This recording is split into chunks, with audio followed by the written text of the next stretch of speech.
living here in Jersey, fighting villains from afar. You gotta find first gear in your giant robot car. You dig giant robots, I dig giant robots, we dig giant robots, chicks dig giant robots. Nice. Hello, everybody. It's that time again, the Anime Boomers podcast. You know, we've actually made a pretty good streak of this. I think this is like the third week in a row we've actually done, well, maybe not. Maybe it's been 2 weeks. But either way, Well, it's every other week. It's every other do week. this every other week. Yeah. So I think we've hit the every other week streak for pretty good so far. You know, we want to finish the year strong on the podcast. Want to make sure that 2025 will be our year. We really want to make more content, be more consistent with things. You know, as life gets in the way sometimes, so we can't always do episodes exactly when we want to. But we have some big stuff planned for 2025. I, of course, am Gator. I actually have a byline now on Fandom Pulse. I've been writing a lot of articles for them lately. The latest one was talking about Elon Musk adding Twitch to his big lawsuit. Twitch has, of course, been having some issues lately. They haven't been doing very well in terms of advertising because Hassan Piker's stupidity is completely sinking that platform. And tonight we're going to be talking about some more stupidity. Kind of in the same vein as Hassan Piker, but a little different. Same ideological bent, I would suppose. And joining me on this episode is Cody from Anime Outsiders. How you doing, Cody? Bitches, hoes, and yeah, that's it. Just bitches and hoes. How you doing? Excellent. And of course, we have Necro13, the man, the myth, the legend. I am very much not the guy. I'm on the Switch right now. All right, so I guess the best way to start this is to just get right into it. Of course, you know, if we have time, we'll also talk about the Sony and Kadokawa stuff too. And I guess if we have even more time after that, we may cover briefly the Johnny Somali stuff. You know, our good friend Legal Mindset has been like all over that, so yeah, it's an interesting story to watch. But let's get right into the to the Frieren stuff here. I have this nice little image on the screen here. For those of you listening into the audio version of the podcast, it's the picture of Frieren with the magical circle and says, "Shut up, demon, Zoltraak." I think that's kind of like the concise argument I have here. But so Frieren, with any anime that's like really, really popular, there are always going to be people that want to, I guess, really clout chase off of it in this instance. That's kind of the indication that I got here is you had somebody that didn't really like the fan base, and so they saw basically being an anti as a way to get eyeballs, get views on a series, and sort of kind of like farm the pros as an anti for clout. And you know, we see it a lot in AniTube where people will like take the most ridiculous stance that everybody hates just to like get clout off of it. I mean, that's literally like Mother's Basement's entire like MO is, hey guys, I'm being a dumbass and no one can stop me. And like, I feel like it's very similar in this case. It's kind of like this old form of anime YouTubers. It's kind of going out the window because there's like this new wave of anime YouTuber coming out. There's like, I've talked about it on the AO account, like this anime essayist YouTuber. That's like the new anime YouTuber. And they're a hell of a lot better than the old anime YouTubers. The old anime YouTubers, like, they had to be like a channel awesome type. Like, I'm on camera, I'm in front and center, and this is my opinion. Like, it's all reviews and whatever.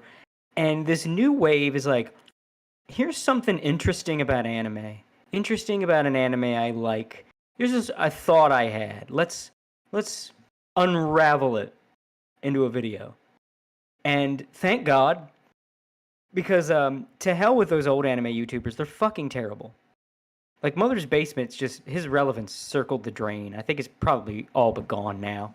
I don't think anyone takes him seriously anymore. I never even hear about him.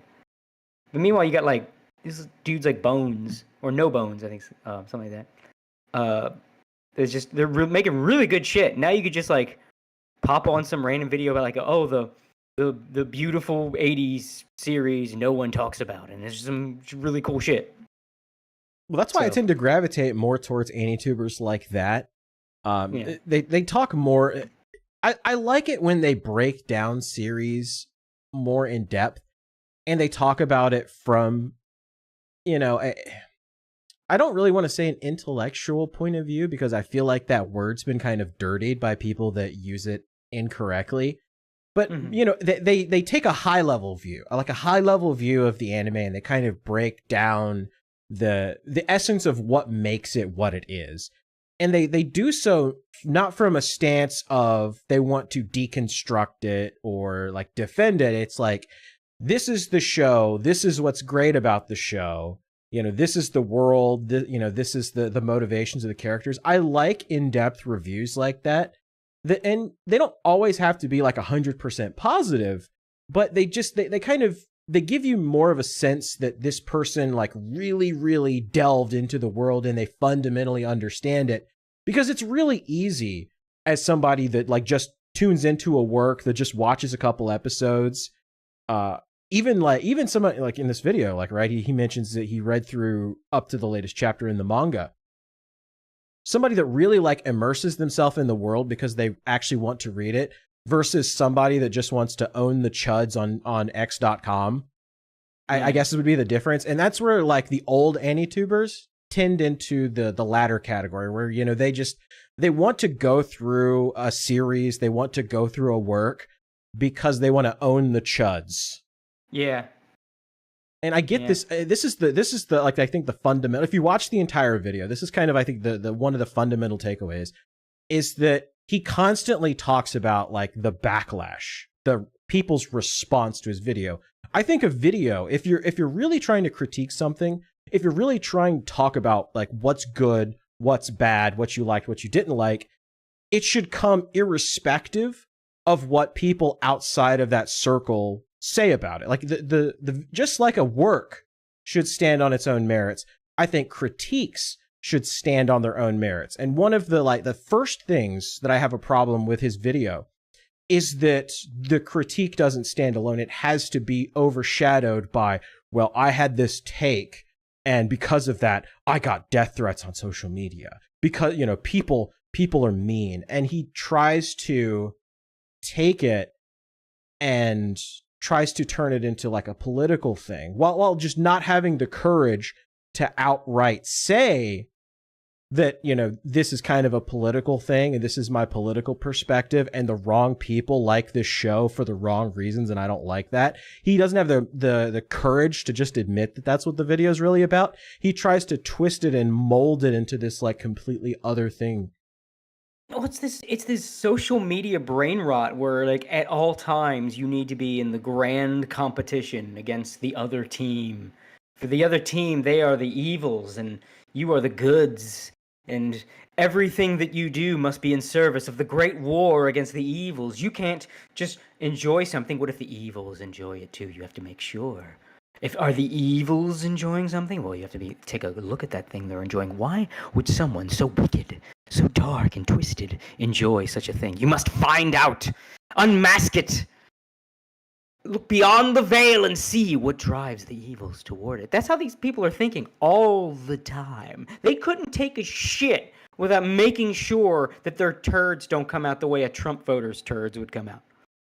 Yeah, and like you look at the people that are like defending the video, and you see a lot of the same sorts of stuff. Like and this is kind of like at the beginning of the discussion, we're really talking about like the surface level stuff. I'm gonna delve kind of deeper into what's wrong with his argument as we go on forward, but this is kind of like the surface level, right? Like this is kind of like the top layer of the argument is like his reaction, other people's reactions. So the first thing I noticed when I saw the pro side, the people that agreed with his video, is you see a lot of the same sorts of stuff where it's like, talking about people in MAGA hats and they're racist and they like this idea that all demons are evil because they think that like, certain people and groups of people are evil. And they say all of this stuff without a hint of irony. as they literally, you know, basically say, you know, this other political system of values is ontologically evil and cannot be redeemed, and therefore I don't like them and I don't want them to enjoy the same things I enjoy. They don't see the irony in that whatsoever. You know, one of the things about that video, when I saw it going around on Twitter, the best place in the entire world for discussion, I noticed that there was a lot of people making fun of this one specific guy. So I went to the video because at some point I knew that I was gonna have to watch this because someone was gonna just shove it into my face and say, "Necker, you gotta look at this one. It's pretty stupid."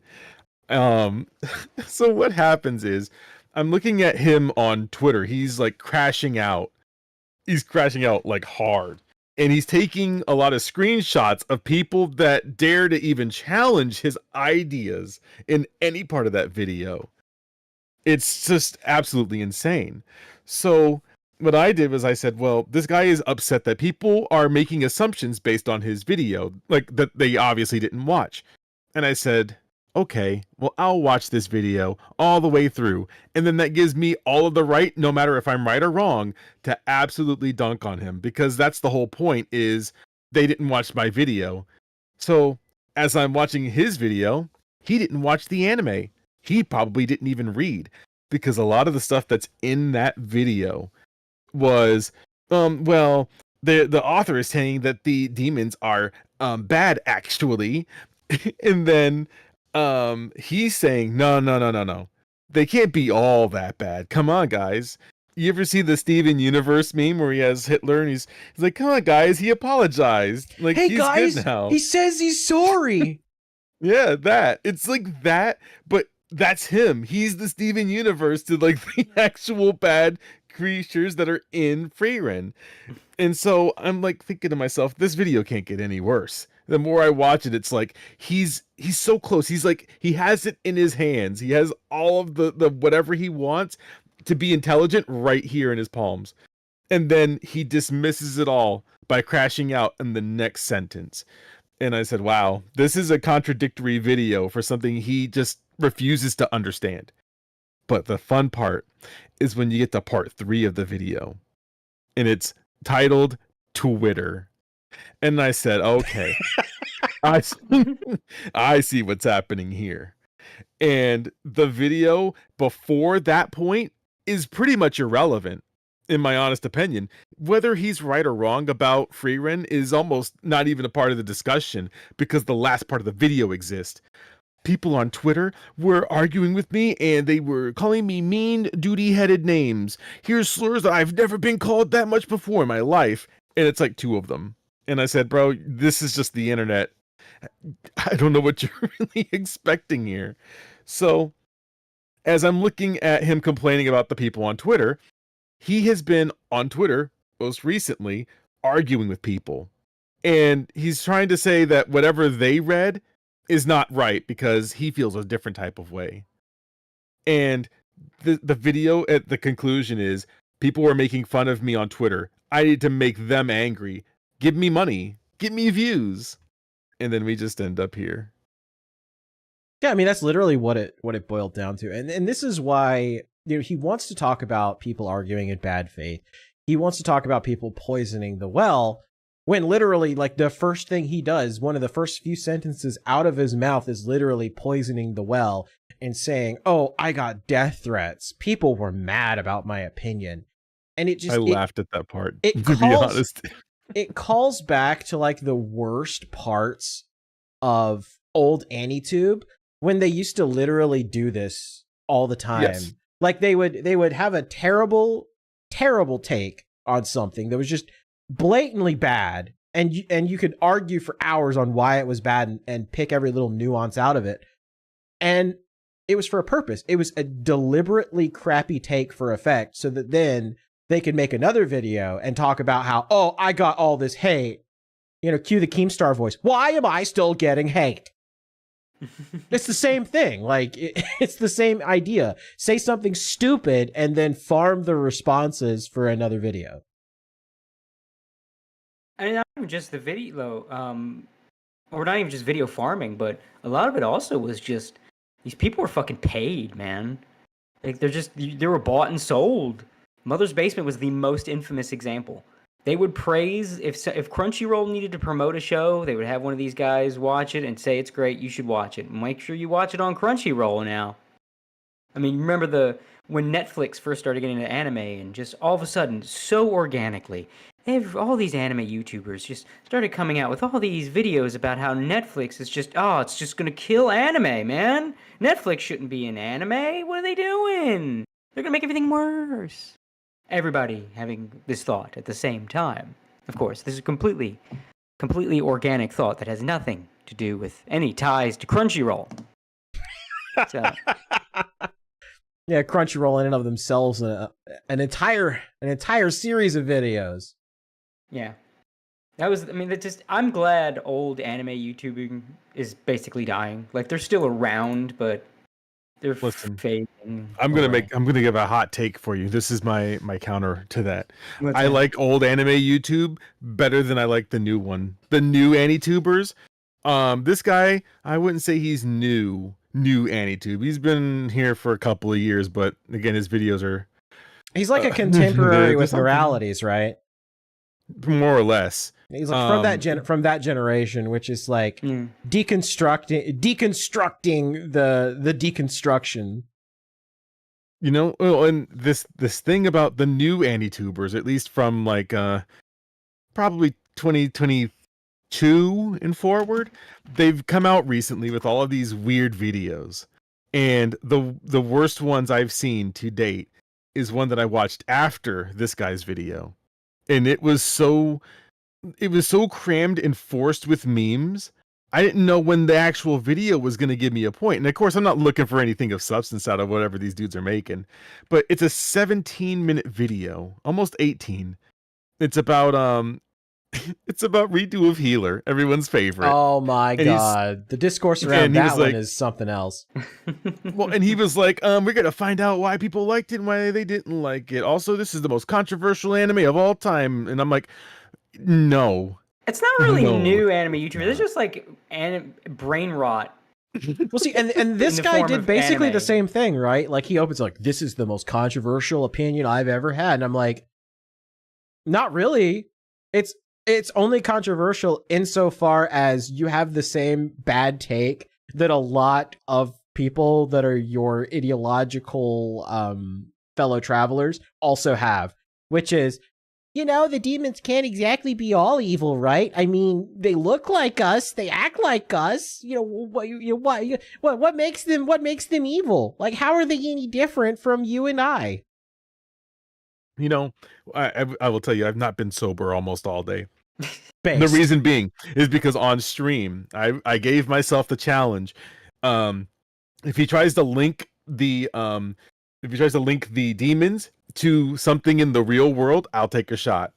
And then the other offer, the side bet, was if he says that it has something to do with the race of a real life group, I will take 2 shots. So I ended up with 3 shots of whiskey straight because this fucking doofus, this fucking dingus rolls in at the very end. It was like, I see why certain groups of people like this show. And because they probably believe this wholeheartedly that groups of people should be eradicated. And I said to myself, this dude really wants me to fill in the blanks for him, so I sound like a fucking racist. That's literally what it is. He doesn't have the strength of conviction to just go out there and say what he really wants to say. So he tries to like cloud it with euphemism, because as everybody knows, the moment you call your ideological opponents a Nazi, you've immediately lost the argument. Godwin's law. And so he's like trying his best not to just come out and say it, not to just be like, oh, well, they just believe this because they're fascists. They're fascists. That's what they are. They're fascists. Red hat wearing fascists. And so he tries to weasel word his way around it, but ultimately, like, you come away with the same thought. It's like, yeah, he's just painting everybody that like disagrees with his argument as fascists, Nazis. Buzzword. I recognize this guy. I remember seeing some video he did. Yeah, here it is on like why is adult animation so far behind? And I thought it was. I remember thinking it was interesting, and then he gets to. I can't remember what it was, but he got to some point where it just got real stupid real fast. And I was like, well, I mean, that was neat. Let's see what else. And I can't. I wish I could remember. I saw one other. No, I remember what it was. So I was like, oh, that was kind of interesting. I mean, it had that one moment where he got real stupid. But okay, what else you got? I open his channel and I see the real history of Rule 34 bailed. Yeah, that one is a very interesting case because someone's like, "No, YouTube, I don't want to have like some weird gooner class. Like, I don't care." And he searches for a lot of this on Twitter. So you ever see that meme? I think it's like most people use it for like the boogeyman that doesn't actually exist. So this person builds one in the room and then they just assume the fetal position. That's this dude with Twitter. Is that he will do something on the internet and then he will go and look for people that are talking about the thing he just talked about and then takes a screenshot and says, "Oh my god, guys, they're bullying me. Look at my fucking death threats." Which, fun fact, at the part that he was talking about, it might be the freeze frame that you're at, or just near there. He goes, "I have all of these like Twitter accounts that just like obsessively stalk me like all the time." I said, "Bro, chill out. You might look like DSP, but you are not him.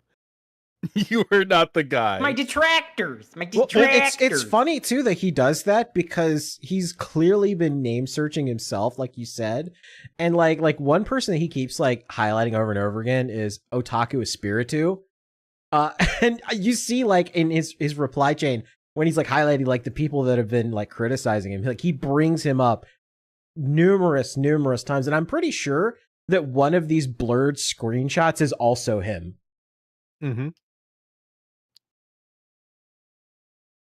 Oh, we got a super chat here. Okay. Dean Domino 25 for $4.99 says, "A lot of these people, I think, care about the importance of representation, but whine about it when they actually get it in things like Frieren." Well, He most certainly is. He's a demon. By his logic, he's a demon because he's inherently fucking stupid. I mean, evil. I mean, I didn't say that. What? Well, here's the thing. Right now, full disclosure, I haven't watched Frieren, nor do I have any desire to. So I know it's apparently God's gift to man, according to Twitter. I'm not interested in it in the least. But I know enough about it. I got enough, even just through osmosis. I got enough of a gist to even I, as someone with zero interest in it, can understand the concept of the demons are supposed to be pure evil. Hence, demon. Like, any emotions they show are just predatory tactics, which is a neat concept. That yeah, they're technically sapient beings, but anytime they display humanity, it's an act because it's an anglerfish, it's a predator. It's a neat idea. I find it interesting that there is a subsect of people that see this spelled out for them so blatantly, and feel called out. Like, is this supposed to mean something? I don't know. Does it mean something to you? Does it remind you of anyone? Yourself, maybe? Is that why you're empathizing with the demons so much? This is a type of people that really only uses your emotions and empathy against you as a weapon. Oh, that's interesting. It's interesting that you saw that and your first response wasn't, "Well, yeah, those bastards." That you immediately started seeing things from their point of view. I find that interesting. Some people might refer to that as telling on yourself, but okay, we'll roll with that. But it astounds me this constant notion from this. It's like this subsect of wannabe intellectuals. Like, I have a college degree, and my professor said that my paper was very intelligent and well thought out. This idea of an evil race, they just can't. They just can't. Like, no race can be entirely evil. There is no evil race. Well, that's why it's a fantasy. See, we have like monsters and demons in here, and see that then you can things don't work the way they're supposed to. Like I'll grant you, like I know internet jokes, edgy jokes aside about evil. This race is evil, ha ha ha ha. I get edgy jokes, but yeah, okay, no race is totally evil, and that's in real life. But you know what else isn't in real life? Demons, monsters, magic. So, of course, things like evil races are going to exist because all this shit is just cribbing Tolkien, who was just cribbing the motherfucking Bible. And that actually becomes a crux of like his argument, is that he starts to get into Tolkien and starts to get into Lord of the Rings and the discussion about, are the orcs ontologically evil? Do they have souls? What's the origin of the orcs? And so he like waxes philosophic about that for a good chunk of the video. Oh, I skipped it. I skipped all the Lord of the Rings stuff because I said, this is not your argument and you're going to use this one in the most stupid way possible. And I did watch it because I am a fan of Lord of the Rings and I've done a lot of research into it because I love it. I love the setting. It's like with me in Star Wars Expanded Universe. Like I love that stuff so much that I read as much as I could about it. And the problem that we come to is that yes, most fantasy, most sword and sorcery, Dungeons and Dragons, like all this stuff does descend from Tolkien, but that doesn't mean that everything that doesn't mean that like the descendant of the descendant of the descendant of the descendant of the descendant cribs directly from Tolkien. Like there's there are mutations, there are twists, there are things that change along the path of ancestry that Frieren doesn't crib Tolkien directly. It's probably more akin to cribbing Dragon Warrior more closely I was about to say, than it is from Tolkien. It don't crib Tolkien, it cribs Dragon Quest like every other Japanese fantasy that comes out these days. And this is like a fundamental this is how you can tell somebody that like they watched anime but they didn't really watch anime versus somebody that like actually like watched a ton of anime growing up, is that you kind of see where a lot, like the origin of where a lot of these tropes in anime come from. And it comes from stuff like Dragon Warrior that like literally every one of these authors probably played as a kid and loved it, and it colored their perception about what a fantasy story is. And so Frieren, of course, like most fantasy works, is going to like take things from Dragon Warrior. And like, what's the thing about Dragon Warrior? Monsters are evil. They want to kill you. Yeah. It just, but even going back to Tolkien, like if you're trying to bring like, are the orcs evil? Yes. Yeah, it's literally, they are touched by Morgoth. Anything touched by Morgoth is evil. That's what happens when Morgoth infects you or infects your ancestor, whatever. When Morgoth infects, he makes it evil. Morgoth was evil. He's a fucking Satan archetype mixed. I know Sauron was also. There were different Satans, multiple Satans. Yeah, and that's like literally like he literally like goes into that in the video too. Is he like? But the problem is that when he tries to apply the same line of thinking to Frieren, so his entire argument about Morgoth and Morgoth cannot create, it can only like corrupt, right? Well, he he goes into a lot of like the letters that Tolkien wrote and like stuff in the Silmarillion and some of the like, adjacent stuff to the main story. And he tries to like argue that Tolkien didn't know like what the origins of the orcs were going to be. And he like went back and forth and he waffled on it. And ultimately it was just like, it doesn't matter. But that's not really what happened. It's not really that Tolkien was just like, it doesn't matter. It was sort of a, it was sort of like process. Yeah, it was a process. Like a work and a world will evolve like while the author is still writing it.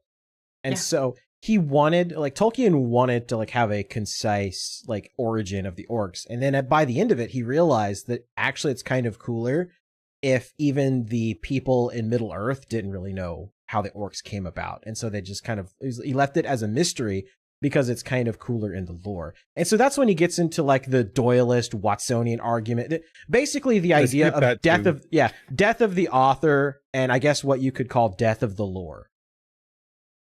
Like death of the author, it's like it doesn't matter what the author's intention is. Like the work should speak for itself, and whatever the author says after the fact doesn't matter. Versus what I'm calling death of the lore, which is like no in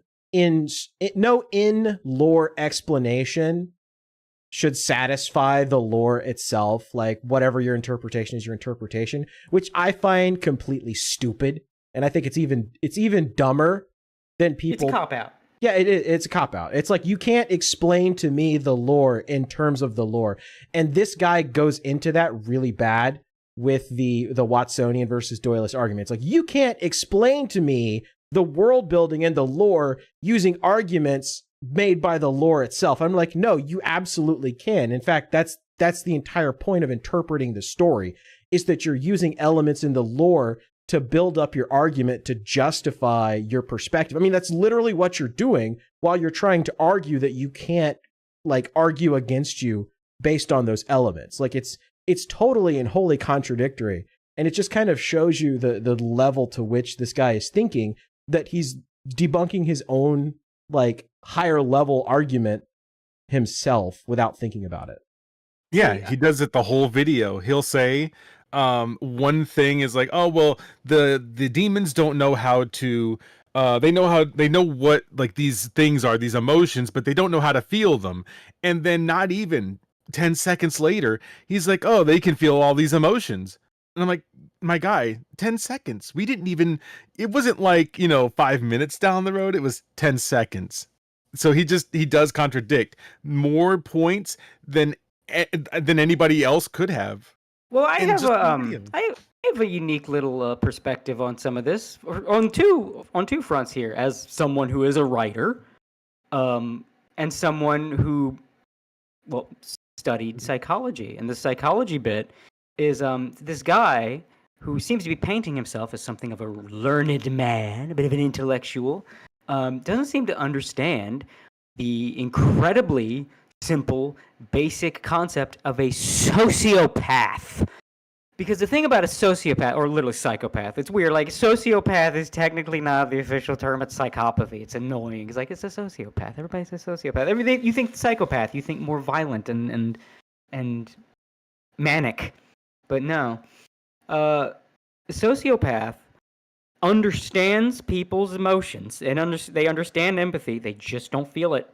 And that makes them uniquely adept. I mean, this is probably where the author Frieren got this idea, because they're uniquely adept at manipulating people. Because they don't feel the emotion, but they know how it works. They don't feel the negative consequences of doing bad things to people. Right. They know what to turn on, when to turn it on, how to manipulate people, because they are essentially looking at human interaction from an outside perspective. So they can fuck with your head, because they don't have any emotions or feelings of their own. They have emotions, obviously, but they're like not that kind. They don't have any feelings of their own to get in the way. So they could just fake it.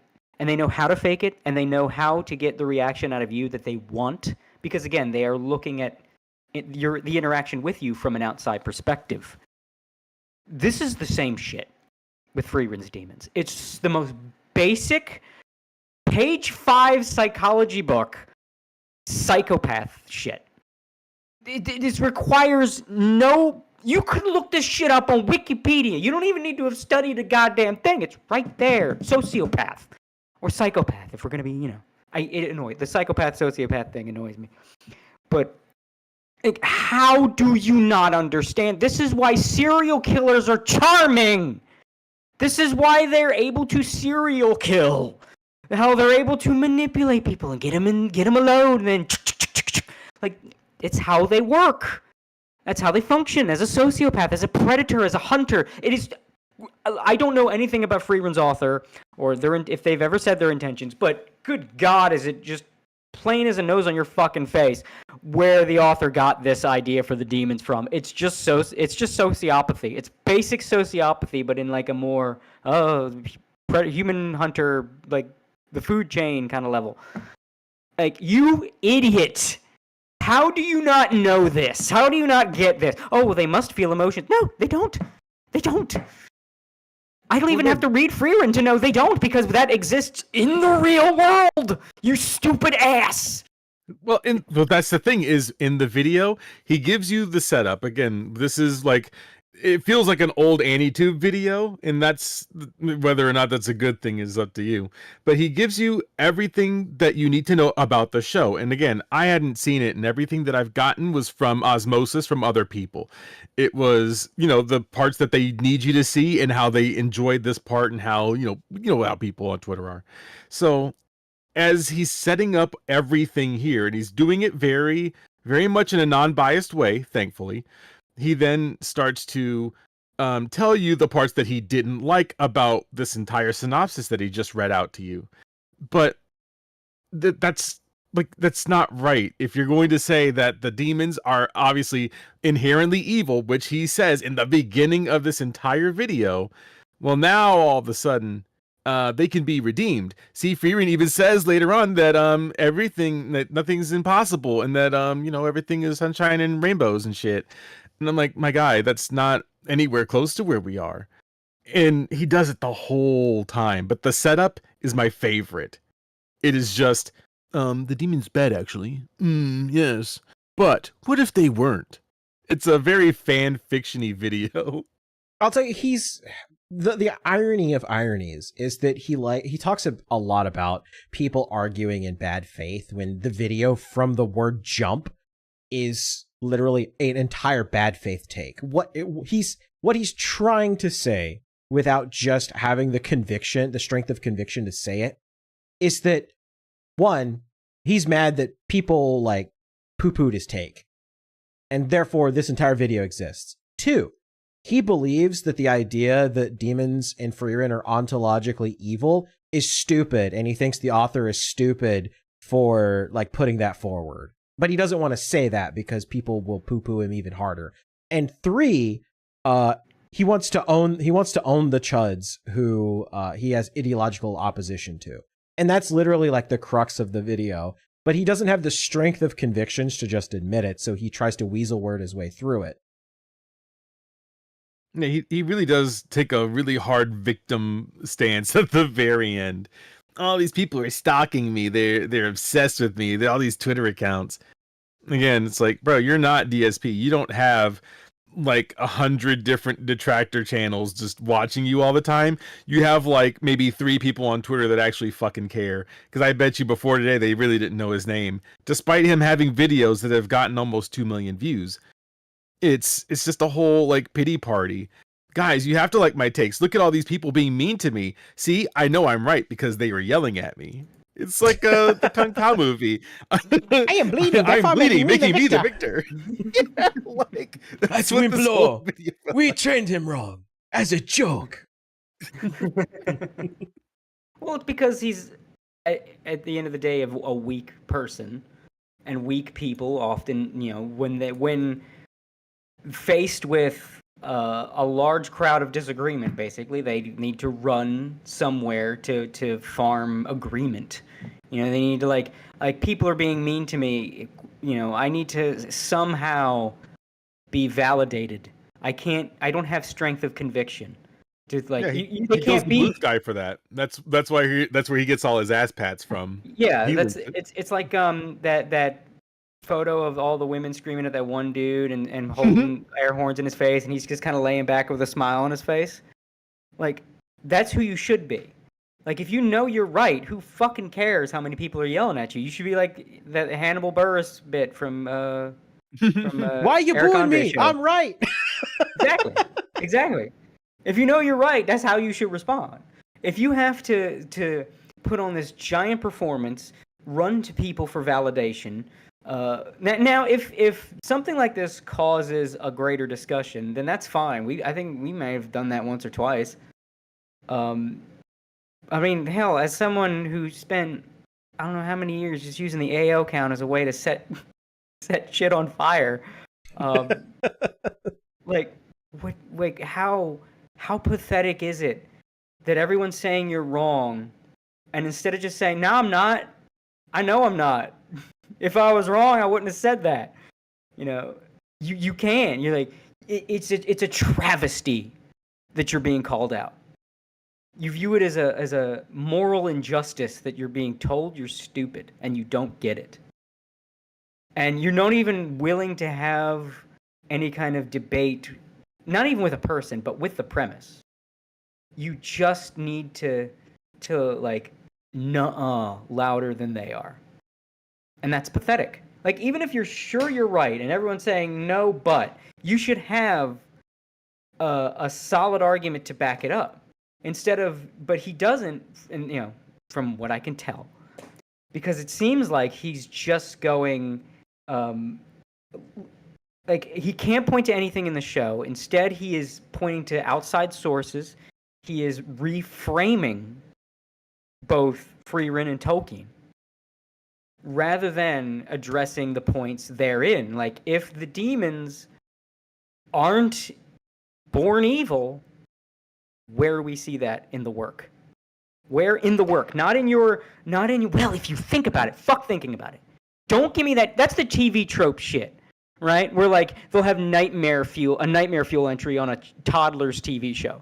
If you really stop to think about it, it's actually horrifying. If you have to stop to think about it, maybe you're just a schizophrenic and it's not there. Like, if you really stop to think about it, is the world really round? Yes, it is. Shut up. Like, if you really stop to think about it, no. It's funny you bring up TV tropes, because like he likes to sprinkle the word trope in there a lot. I think that TV tropes has done irreparable damage to the discussions about this stuff, because as people like people forget that, like, Anita Sarkeesian cited TV tropes a lot in her stuff. Like, it has done irreparable damage to talking about things at a higher level, because everybody like has to, like, it's almost a logical fallacy in and of itself to just like cite TV tropes and talk about tropes. You, Cody, Trope. are you aware of different genres of anime? What's your favorite genre of anime? I don't know. Favorite genre? Good ones? Okay, because the not good one is shonen. Sorry, shonen people. I know it makes the money, but it's just not good. Well, apparently Frieren is a battle shonen because yeah. there's like 3 things happen in it. Yeah, it's so weird. That's one of the first things that he says, like, at the very beginning of the video. And I'm somebody that I watched his entire video. I've seen Frieren. I love Frieren. I delved very deep into the Frieren series. The thing he says is like, oh, it's a battle shonen. Why? Because there are battles, and there is an exam arc. Therefore, it is a shonen. Yeah. That's his argument. Said that they replaced powers, like mystical powers, with fantasy powers because they didn't want to have a power scaling system or any of the stuff that they have in it. And I'm like, that doesn't make any sense, because again, if we don't care about any of that, because people can learn all of this stuff. That's how Frieren is good and skilled. He's lived for like thousands of years. So, I mean, technically, Frieren is published in a shonen magazine, but I mean, it's the same magazine. I'm looking it up because I had to double check, and it's the same fucking magazine that also contains fucking Detective Conan, and Comey can't communicate. Yeah, yeah. Comey can't communicate. I don't think this is Dragon Ball. Yeah. Comey can't communicate about as far as you get. Detective Conan is still pretty far from what you may consider a battle shonen. Yeah, Frieren is as much of a battle shonen as fucking Comey can't communicate. They're literally in the same book. It's Weekly Shonen Sunday. I had to look it up because, again, I was like, I'm pretty sure it's shonen technically, but only technically. And then I looked at what else they're running, and yeah, holy shit, no, that you actually look at how quick I found that. And he couldn't have done that for his little fucking video. No, he was too distracted by the mean tweets. Yeah, 53 minutes. Clicks. 53 minutes, and it was all a cope session about how he's right and everybody else is stupid and lacks reading comprehension, which doesn't make any sense to me, because again, he presents all of this stuff and I'm taking his word for it. I got the pin in it. He says one thing and that doesn't make sense. and then we have to go back to the original thing because he goes back to it himself. This dude's like the GOAT. And see, we He have loves all his of the battle shonen. spectrums. He's not interested in battle shonen like Sleepy Princess in the Demon Castle. And see, we have all the spectrums of people covered here. Like, I'm the guy, I have watched and read Frieren. I've watched this guy's entire video. Cody hasn't seen either. and Necro comes from it from the perspective of not having watched Frieren, but having watched this guy's video. So it's cool that we all three like come at this at different perspectives, but ultimately like we kind of have the same thing going here, where it's just like, yeah, this dude sucks. Well, and he also, was like, the guy was so worried about people watching his video or not watching it, so that way he could just dismiss everything that they were saying. So since I watched the entire video, that means I can tell him that the video's actually dented and it should probably just not exist at this point. The entire video, like the purpose, and this is a good point by Otaku Espiritu. He pointed out that, you know, he deliberately put manga spoilers as a large section of the video deliberately, because what it does is it takes people that haven't like caught up to the manga, that may have just watched the anime, and it discourages them from actually watching his video. So then it becomes a self-fulfilling prophecy where he can be like, oh, well, you skipped this part of my video, therefore your argument is invalid. Well, as somebody that is caught up with the manga, as somebody that has watched the entire video, I feel uniquely qualified to be able to like say, no, you're wrong. And nothing he talks about in the manga spoiler part, like, completely, like, justifies his argument and, like, backs up his argument, right? Because he's arguing ultimately that, like, oh, well, demons can show emotion, and therefore, if they show emotion, that means they have to feel it, right? Like, demons have these moments where it almost seems like, you know, they're sad, or they're missing somebody, or they feel loneliness, or they feel longing. Like, the entire point of showing the difference between the demons, humans, and Frieren is that the demons act as a foil to Frieren. Frieren is the only other entity, aside from Seri, but Seri is like a totally different character, and she's also meant as a foil to Frieren. But the whole point is to show that Frieren, because she lives so long, is completely detached from the world. She's detached from the world, much like the demons are. And the entire point is Frieren going around and realizing that life has meaning, life has value. That is the crux of her journey. Her journey beyond Journey's End is to learn that life has value, life has meaning. Even hers, as unnaturally long as it is, has meaning. And she's learning to feel emotions that she wasn't taught how to feel. And in contrast, you have the demons, which you know, can replicate, can imitate, much like a mimic imitates a treasure chest, right? That Frieren falls into. It shows that the demons can replicate, they can imitate, but ultimately they cannot feel in the same way Frieren can. And so the entire work is about contrasting these entities that are capable of even more expression than Frieren herself is, but it's fake. It's not real. Whereas Frieren can actually really feel these things. That's the part that he completely like glossed over in his video because it destroys his entire argument from the beginning. And again, intellectual can't comprehend the simple idea of a sociopath. I can't get over that. He's the kind of guy that would get ganked by the serial killer because he would fall for it. It's like, well, look, he's clearly a nice guy. Look at him. He clearly says he's sorry, guys. Yeah, he said he's sorry. There is one plot point that he brings up about like the Demon King, because the Demon King is dead, but the whole point, the whole narrative that he wanted to push was coexistence with humans. But it's all just like because demons are innately going to be fucking evil, as the series has pointed out. It was going to be a farce anyways. So they wanted to coexist with humans so they could kill all of the humans. That's why they killed a quarter of them, and there was only 2/4 remaining of like the human population. So the Demon King wanted to pretty much kill all humans, baby. And then the demons that are still around without the Demon King, they like there's like, hey, it's kill all some humans, but we gotta like get in there first. Like they wanna be let into the house where they can just live and then wait for the right moment. It's the vampire asking to be invited in. Yeah, and there's actually a thing, because Gator saw this in the video. It's like near the, I don't know, 10-15 minute mark, but it shows where they found this little demon girl, and they were going to they were like, the mayor had adopted her in, like the humans were there with her, teaching her how to like live and be one of them. And then one day she just said, "Yeah, these people got to die now." and then they just didn't exist after that. And then she had the child in her hands. Again, he wants us to like, I don't know, understand the demons on a fundamental level. But if the Demon King is saying let's coexist, actually, we're just gonna fucking kill him, right? And then you're asking me to apply that to everybody in this series, or specifically Frieren. Like, they're polar opposites.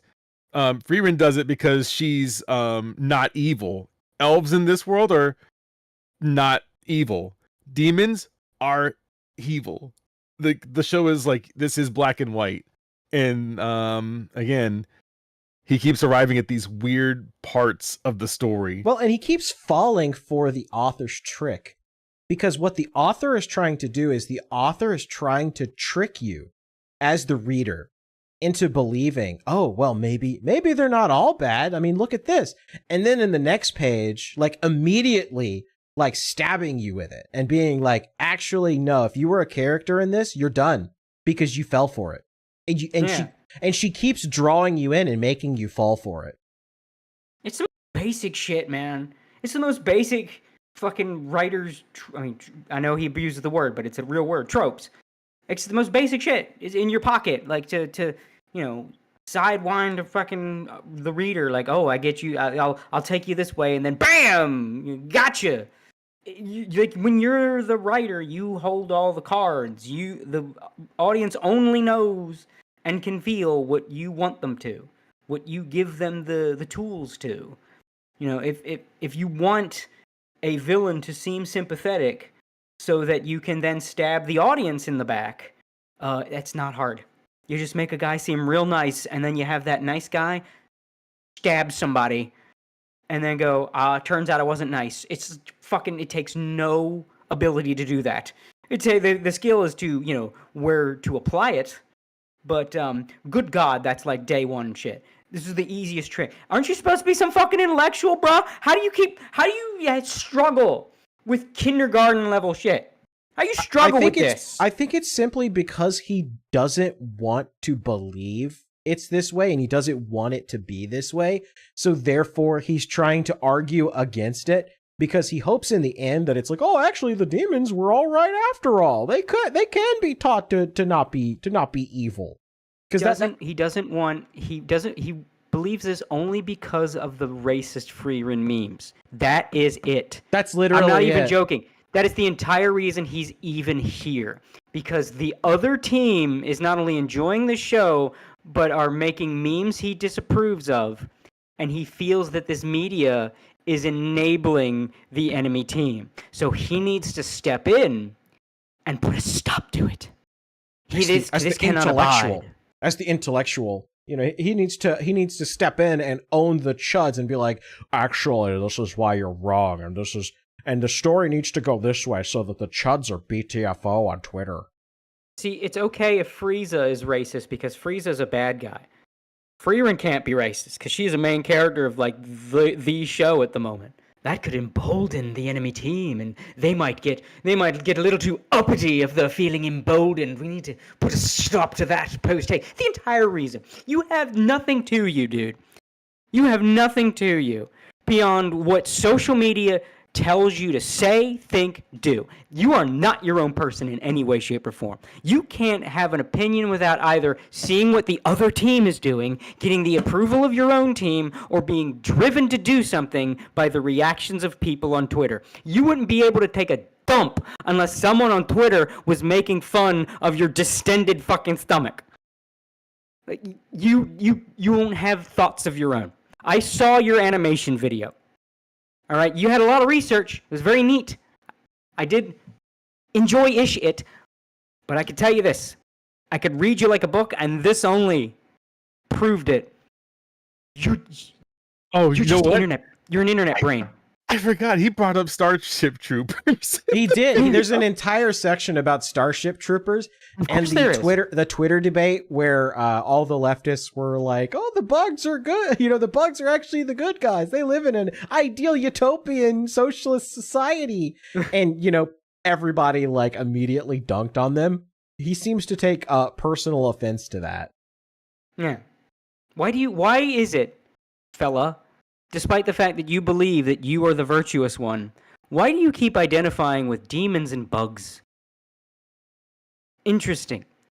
Like, but the only reason he even brings that up is because Starship Troopers is popular with the enemy team. They use like, do you want to know more memes, and they meme like it's actually the fascist All net, and they use all net, all good. channels.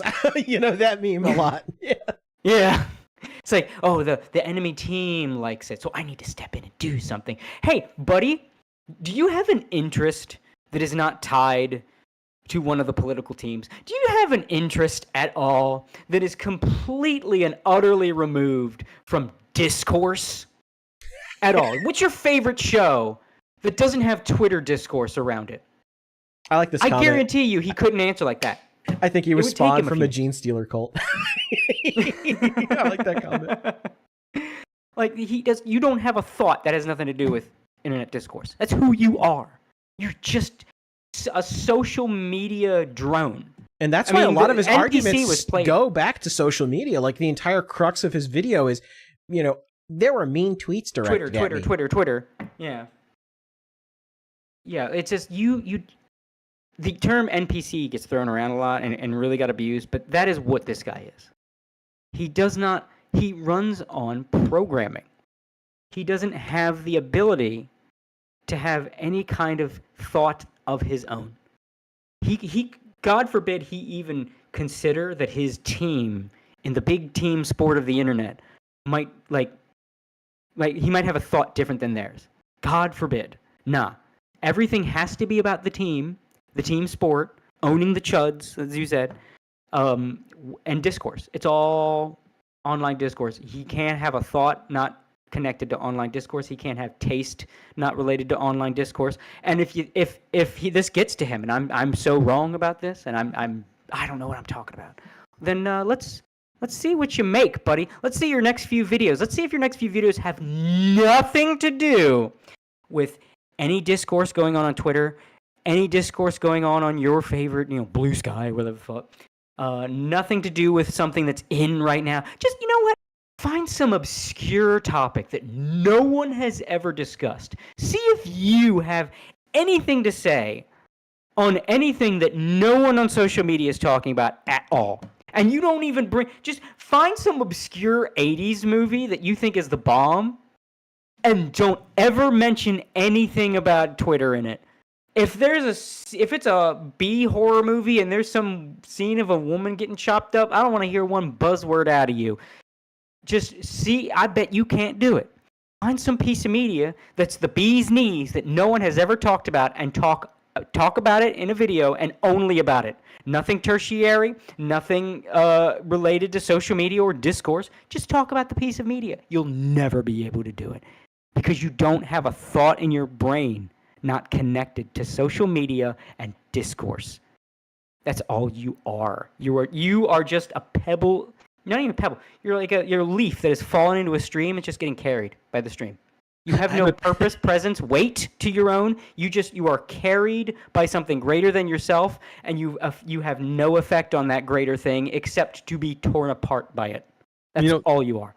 This is the timeline of how we got to even to the point of this video and even to where we are now.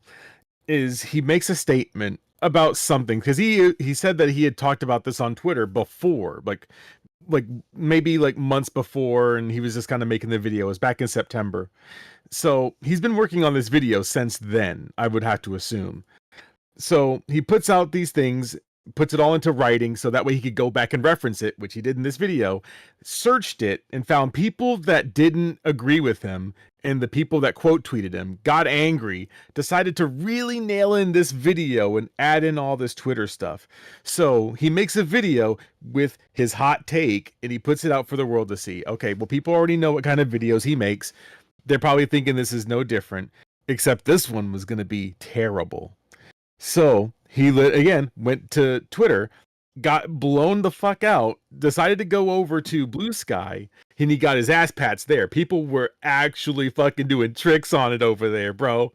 It was like, oh, this is a great video. I didn't see it from this perspective, but I totally agree. And then he goes to Twitter and he finds that the people have a little bit more than common sense in their fucking brain, and he doesn't like that. So he includes them in the video too. He's gonna come back with another one. He's doing very anti-tuber lolcow behavior of responding to what they would consider the trolls or the detractors. And the anti-tubers are really notorious for this too. Good guy over there, that what the what.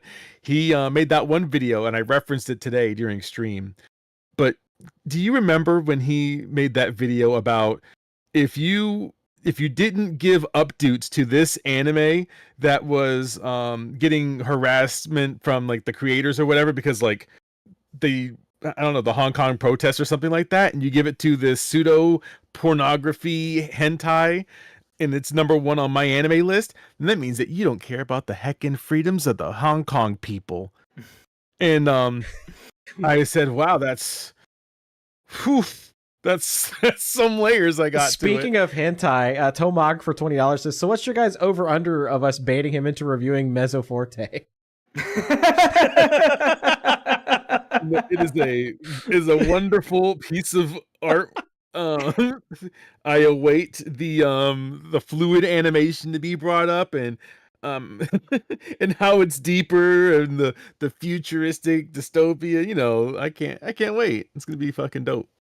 Oh my god, I wish I could remember. There was this obscure old anime. It was like, what was it? It was like I think it was like a woman or a guy that if they got sexually aroused, they turn into a monster.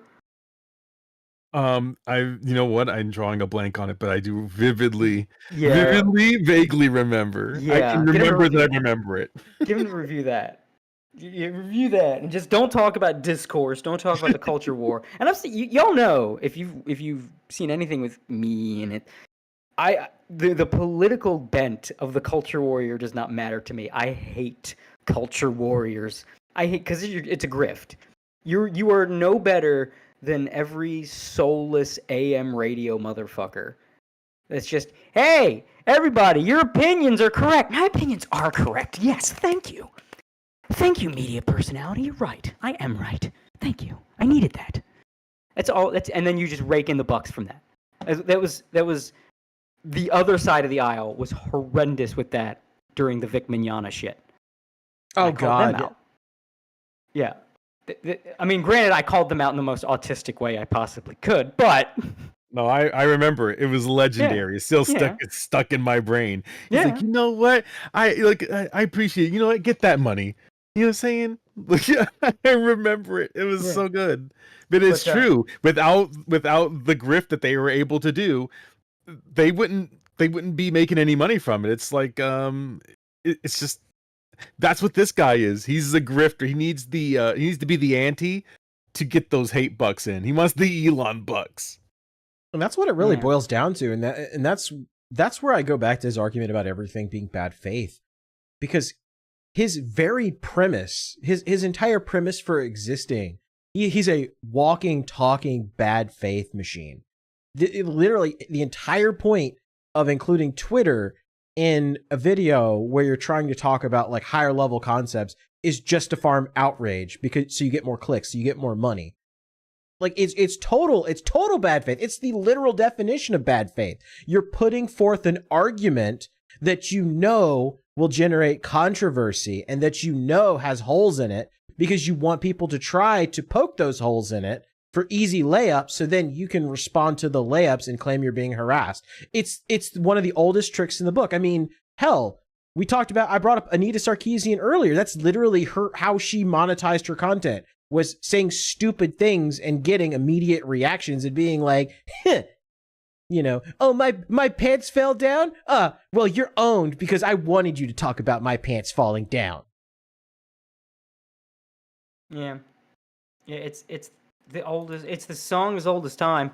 I mean, we're technically here talking about him, but I mean, I think I don't think I'm alone in encouraging everyone. Don't give him clicks. Don't give him engagement. Don't give him any shit. We are here to tell you how stupid he is so that you don't have to engage. We watched it so you don't have to. Exactly. Yeah, I took 3 shots. I'm pretty much like Jesus. Just kidding. This is a meme I can't actually make. That one's actually taboo, but you know what I mean. Yeah, just don't.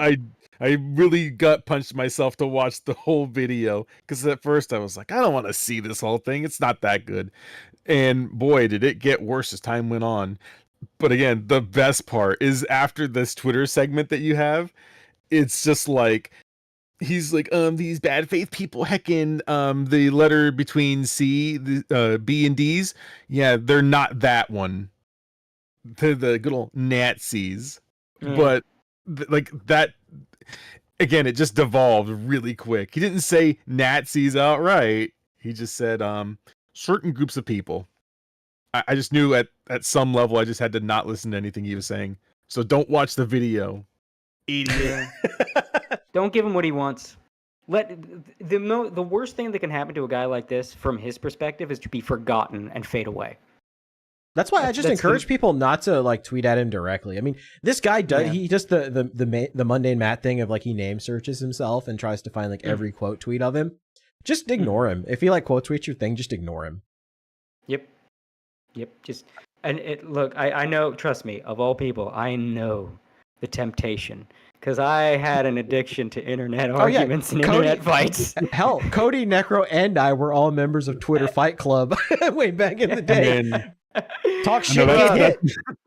That's my picture of me back in the day, and I'm like, no, I'm totally reformed. I'm just hanging out. I'm such a chill guy. So much of the early days of the AO account was me like, how can I just light a powder keg and then just farm? Like, I felt like I was planting seeds and waiting for my crops to grow. It's like, how can I just get to there's some good ones, and then just quote tweet, call you dumb, like, you're stupid, you're gay, you're stupid, you're gay. Like, that was, I get it. It's fun. It's like the meme where like the people are talking and then the guy comes in with like the goofy looking face and then they're all like, whoa, like all angry. Yeah, exactly. But let me tell you, it's like scratching and like an infection, right? You get that rush of dopamine when you scratch, but all you're doing is making it worse. You're just gonna spread it, get it open, spread that shit. You're just making it worse. Don't scratch it. Don't scratch it. Just don't. Maybe lightly rub it. Maybe. But just leave it alone. The temptation is there. It is very fun. But so is sex with a crazy chick, and then afterwards you're going to regret it. Like, just don't do it. Just let him fade into nothing. It's the best possible thing you can do for someone like this. One of these grifters, these clout demons, let them crumble into nothing. And nothing you can say, no zinger or own or dunk you can get will be half as effective as just letting him crumble into nothing and then scream into the void as no one listens to. Oh my God, I found it. There it is. No one is right. Everyone is wrong. That's it. That's the meme. Yeah, that's pretty much what I did on the early AO days, especially the dating thread. Bro, I think that was my magnum opus. You had to throw the chair. We were throwing the chair into the crowd of people so they could start fighting each other. Yeah. And I'm getting there. Yeah, I'm telling y'all, I get it. It's fun. It's fucking fun. But it doesn't. You're just gonna make it worse. You're gonna make it worse by doing that and indulging in that fun. You're just gonna make 2-3 more of this guy pop up because you're creating that sort of system that is giving these people what they want. Yeah, you're creating the market for these people to exist. Exactly. Ultimately, you will make more. You will only give the Hydra more heads every time you swing your sword at it. So just put the sword away and set it on fire. Like, just don't. Just let him become irrelevant. That would be more terrifying to him than any ratio you could hit him with. Because that's all these people want.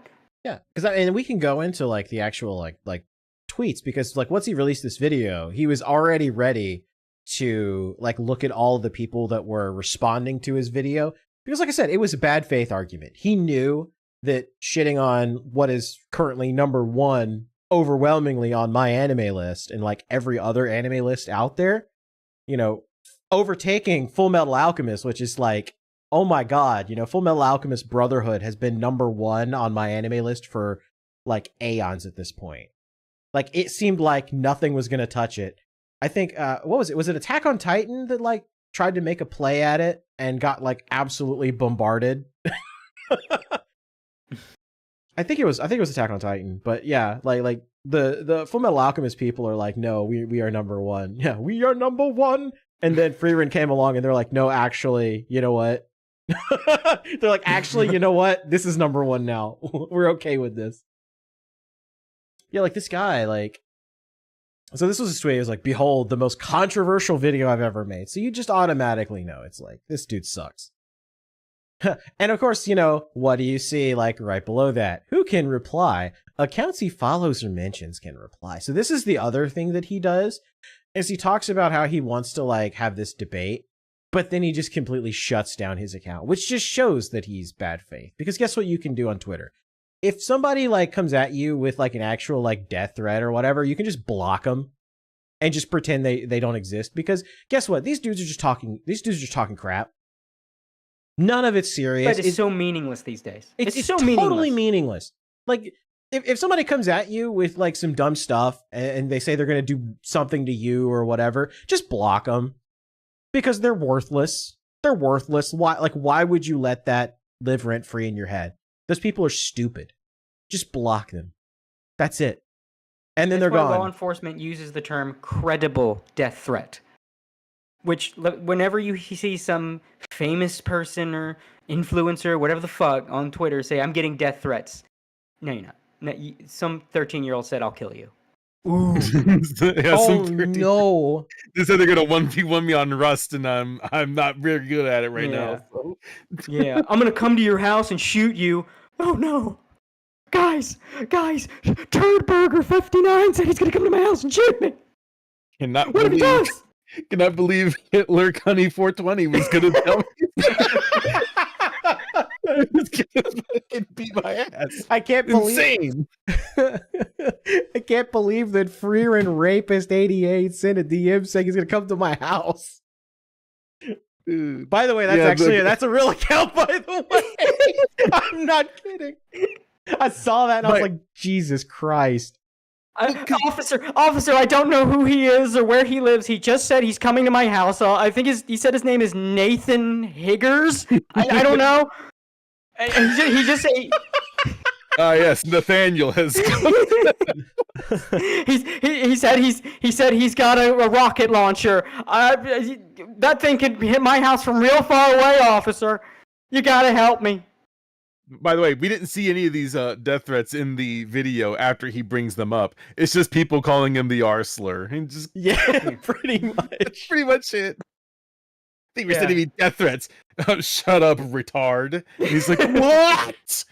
How dare they? That's what happened. It's literally he's the kind of guy that would someone post a meme of the character with the hyper-realistic gun pointing at you, and like, that's a death threat. They're pointing a gun at me.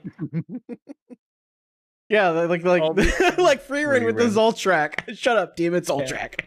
That's a death threat. That's a death please threat. take that off the screen. I'm very frightened. I'm deeply offended. God bless our Spurgs. They're the best Spurgs. We have the best Spurgs. We have the greatest Spurgs. The absolutely no social skills. Everybody else is Spurgs. They can go into a social situation. Ours, you go in there, they're screaming like a frog. Everybody says they sound just like an angry frog. It's unbelievable. The best. Like, this dude has no fun. That guy that made that video, this guy Luxtorius, has no fun in his life. Because if he had fun shit to do, he would not be making an hour video about a fucking anime. He wouldn't be on Twitter for 3 whole days arguing with people left and right. How can you prove that you're smart if you're having fun? By smart people don't have fun, they write think pieces. Where's your think piece? Gotcha. My think piece it's in my brain. I just haven't wrote it yet. Nathaniel was right about you people. Yeah. we love our Nathaniels. Nathaniel Americans. Guys, I swear it's not that bad. It's okay. I'm a Nathaniel myself. Oh, I love that. I love that we just coined that tonight. That's beautiful.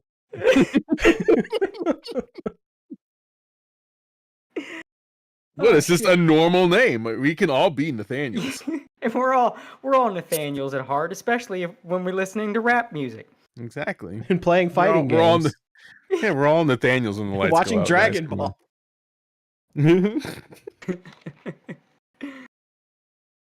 Well, that's where I get off the podcast. Thanks. He's taking our pass with him. He's our Nathaniel pass. That's That's the only N word you get. You only get Nathaniel. That's your. Oh my god! Don't you guys know that Piccolo is black in someone's fan fiction? It is. I hate that they. I'm not gonna say what I was gonna say, but they in parentheses, they know who they are.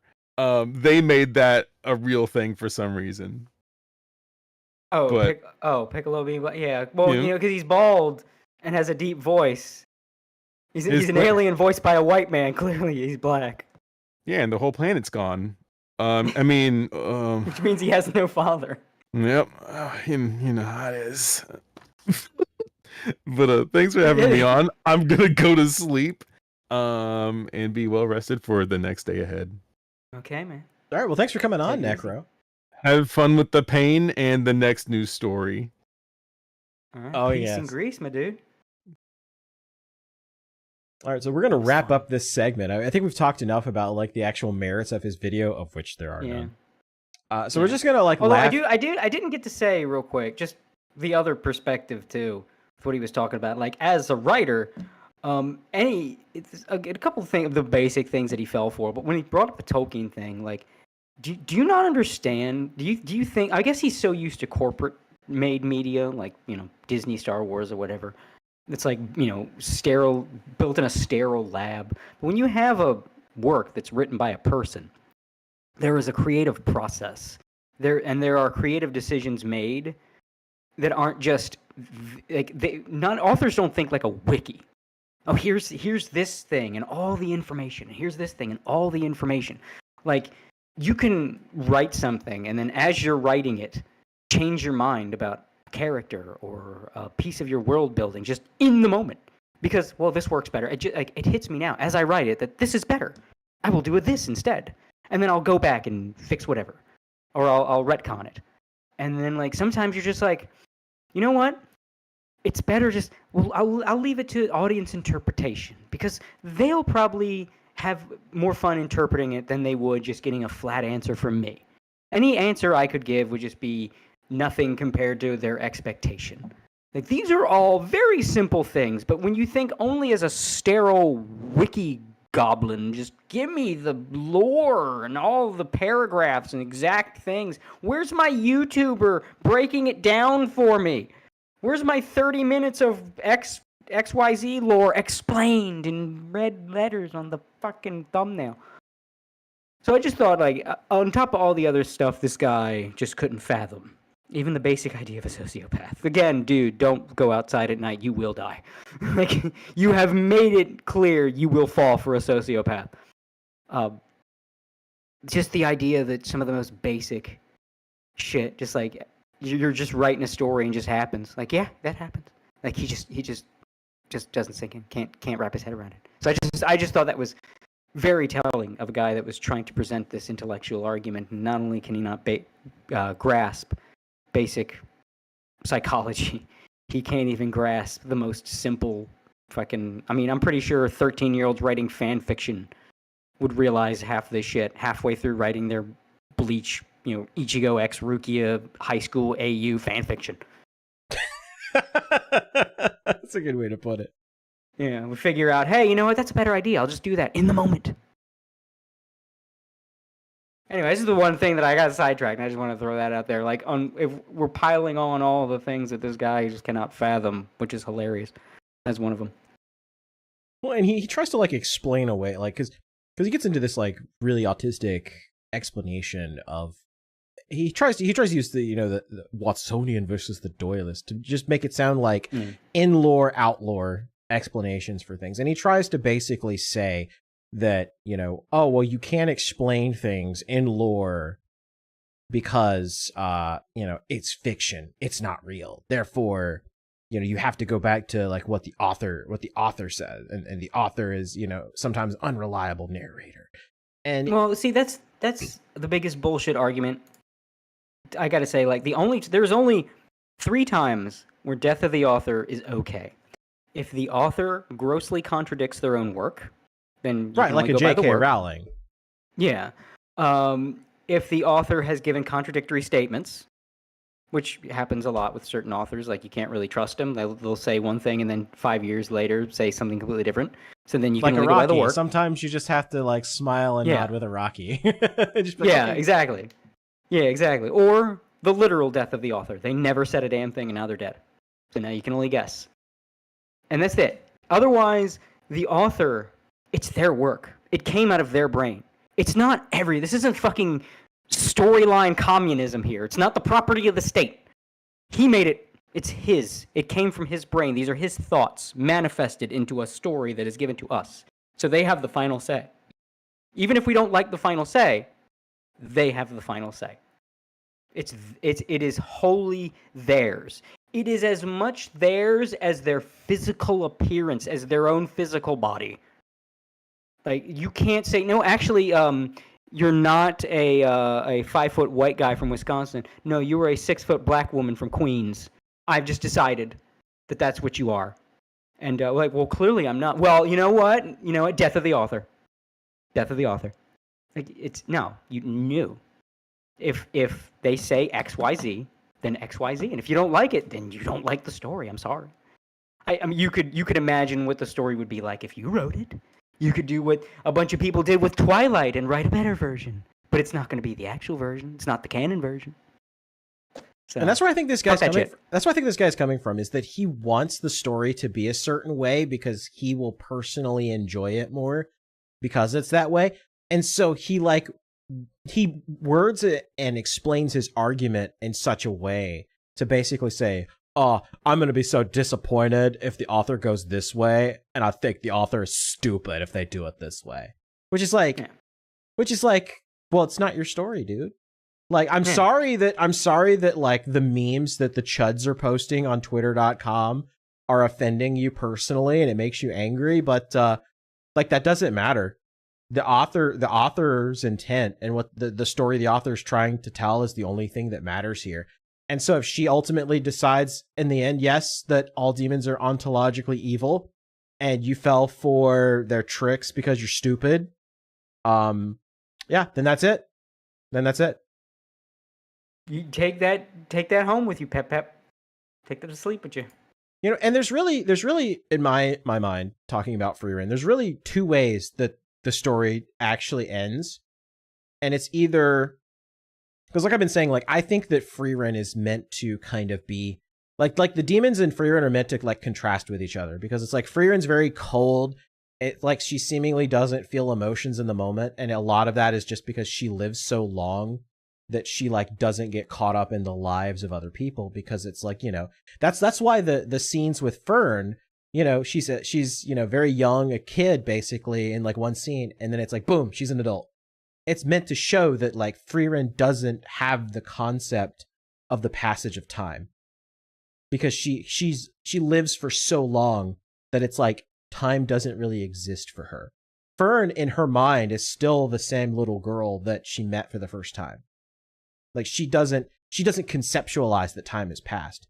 And because of that, she doesn't get very invested and emotional in the lives of others, because it's just like, yeah, she doesn't get it. She can't understand that concept of that time passes and people will die. And so the entire point of the story is that she's going through and realizing, oh, and reminiscing and being like, oh, yeah, you know what? I actually did have feelings for all these people. And so Frieren's going back and like slowly starting to open up and become more of a human. Whereas you contrast that with the demons, and you see, oh, well, you know, in the time since Frieren like slew the Demon King, you know, demons are suddenly able to like express emotions, and they're able to, you know, oh, cry out and be like, oh, you know, this is just like when my father died. What's a father? I don't know. It's just something humans say. It shows the difference between like actual growth versus artificial growth. Like adaptation. Adaptation. The demons are they're a simulation, a simulacrum. They're not like actually, in much the same way like a mimic chest just imitates a chest. It's not a real chest. It can't really function as a chest. It's there to trick you and trap you. And this is why like Frieren falling for the mimic chest is such a recurring thing, because it's the author reminding you that just because something looks like something doesn't mean it is. And Frieren herself falls for it all the time. Like it basically practically bonks you over the head with it, and it's like amazing. Like I think just wrap up this whole thing with a little like observation. That observation of like, you know, it seems like it's something, but it's not. It's sort of like a lot of people that are like, you know, we've seen it before that like very performative, virtuous people are actually usually more racist than anybody else. I think it's that. I think it's that phrase that you said right there. The first thing they think of is a race, and then they attribute it. That must be what you're thinking. Even though they're the one that thought it, you're thinking it. And that's what gets them about this entire demons are evil thing. See, normal people say, oh, demons evil. Yeah, it's demons. Demons evil. Demons sure are evil. But then they hear, like, oh, this race is a bunch of tricksters that are ontologically evil, and they're just predators. And we hear, okay, yeah, demons, monsters. But they hear a race, a real race, in their head. And they think you're thinking that. And that's all this is. Because then the question went, why did you think that, bro? We were thinking demons, monsters. It's like Dragon Quest. It's slimes. It's got a silly face. Thwack. It's the piccolo-looking things. It's monsters with the big old grins and teeth. And they go, ah. Why were you thinking? It's like the orcs are black people argument they were trying to, the people were making. Yeah, that's literally why I think he brought up Lord of the Rings and the orcs, because he was trying, and that's why he brought up the bugs and Starship Troopers. Like, this is all that argument, but he just doesn't want to come out and say it, and just he tries to imply it. He tries to get you thinking about it. Like, oh, you know, they're thinking of the demons in Frieren the same way the Chuds were, like, you know, talking about orcs, and because they mean races they don't like. That's why. That's what they really mean. That's why they like Frieren. I think you are projecting, my friend. There, you like that. We back in class in the 90s. We got the overhead projector right in front of everybody else. You project in front of the whole class. Because ain't nobody but you thought about another race, except for maybe when they're making some memes. Because Frieren said a phrase that is funny out of context. That's it. But you had that thought. That's your demon. That's not our demon. That's your demon. You got to work with that demon. And you ain't going to gaslight yourself into thinking that demon is your friend. No. Mr. Insane for 5 says, would the story be short if Himmel blew her back out with the same intensity he fought the demon lord? That's one of the reasons I couldn't get into Frieren, right? Is like, it suspends your disbelief that you're like, oh, she was with him for all this time, and like he just straight up like tried to like show he was interested, straight up like proposing to her, but she was just like didn't understand. It's like, oh, that's a pretty ring. Yeah, that kind of, yeah. It's strains my credulity a bit too much. Yeah, and then it goes too far, and you're just like, okay, come on now. Yeah, he's like, Frieren, I wish to rip your clothes off and plant a seed within you. So you want to do botany? It's very strange. I don't understand. It's like, it's to the point that and the constant. I know like how frequent. I mean, again, I've never seen it, but I do know the Himmel stuff is pretty frequent. And it's like I don't think I could take that formula of just the Himmel flashback, the learning to love, the Himmel flashback, the learning to love. Like, okay, I get it. Don't take life for granted. I got it 3, 4, 5 episodes ago. That's why I need. Like, I can't do stories with a point because Stark is blowing out Fern's back. This reminds me of when Himmel the hero used to blow out my back.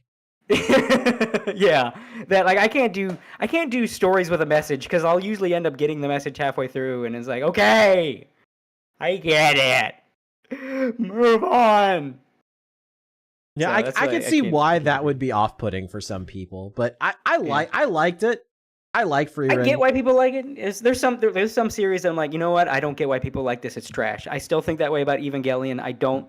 I feel like the only reason in America it was as big as it was is because our frame of reference for anime was small, and that shit was like, oh my god, anime can do this.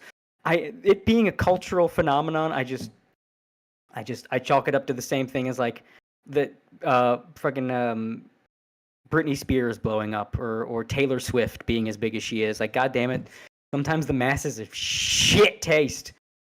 But Frieren I get. Is not. I can't deal with it. I can't fuck with it. But I get it at least. I wish Japan would move on from the fucking Demon King trope. For God's sake, it's like at least Tolkien used a name and just say Dark Lord. It's more general. Like it goes harder. I think isekais have just burned you out from fantasy anime in general. No, I think because like I want fantasy anime. Like I love Overlord injected into my veins. I wish Overlord had a new book every day.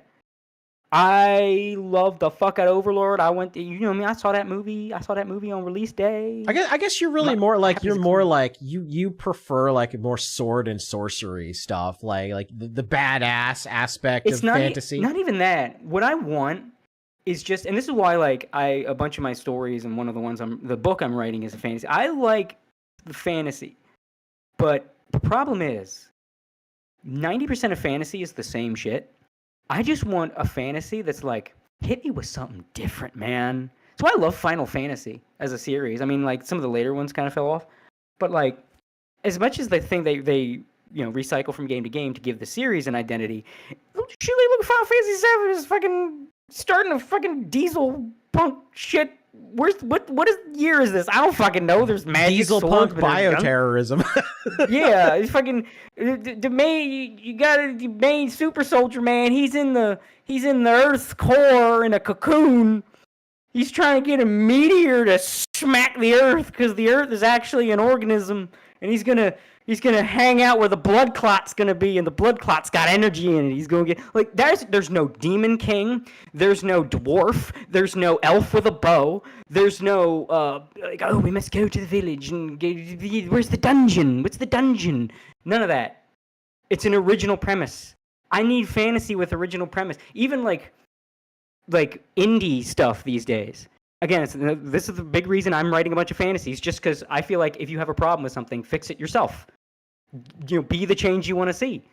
Fucking you look at like Indiegogos for like fantasy comics, and this sort of new, oh yay, Iron Age of comic books, like new indie market, hooray! I'm all for this. I'm trying to do it myself. But then like, okay, look at the fantasy. Conan, D&D, Conan, Tolkien, Conan, D&D. Nobody has an original bone in their fucking body. Okay, Japan. Oh, you don't do Conan, D&D, Tolkien? Okay, cool. What else you got? Dragon Quest. Okay. Okay, what kind of magic system you have? Glyphs. Now, granted, Overlord has glyphs, but it's like that's how you tell what's from the video game. It's used deliberately. Like everything is just it's the same shit. Like if I see Japanese fantasy and I hear the word dungeon, Demon Lord, and any kind of video game talk, I'm out. I don't know how like Overlord got past that filter for me. I think it was just like, oh, well, it's the crazy premise of like a video game being real, but real in like a Tolkien world. So it's like Final Fantasy and Tolkien just fused into this abomination. Like, that's neat. That's different. But like you say, oh, the story is about like the Demon King. Out. I hear the words Demon King, I'm out. I don't fucking care what else. Like, well, no, it's a story about this elf girl learning to love. You said Demon King, so go fuck yourself. Just call it anything else on God's green earth. Again, bring back Dark Lord. It's more general. It goes hard. You could be a million things. You can run from Voldemort to Sauron and call them all Dark Lord. Just use Dark Lord. Just call it the King of Darkness. Call it the Monster Man. I don't care. Just don't put the word demon and king together. That's all I ask, Japan. Why are you incapable of doing this? See, I think a lot of it boils down to that a lot of these works, like we said, it's like Dragon Quest, Dragon Warrior, like a lot of these works are based on previous works. And so you see a lot of the same stuff, like in the isekais, the hero gets transported and he gets to pick a cheat power and he goes up against the Demon King. And, and every single one follows like that same basic premise for the most part, because it's like they're referencing other works that they really liked. And like you see it now with a lot of like shonen manga that, it's like, oh, well, this calls back to like a lot of them call back to Bleach.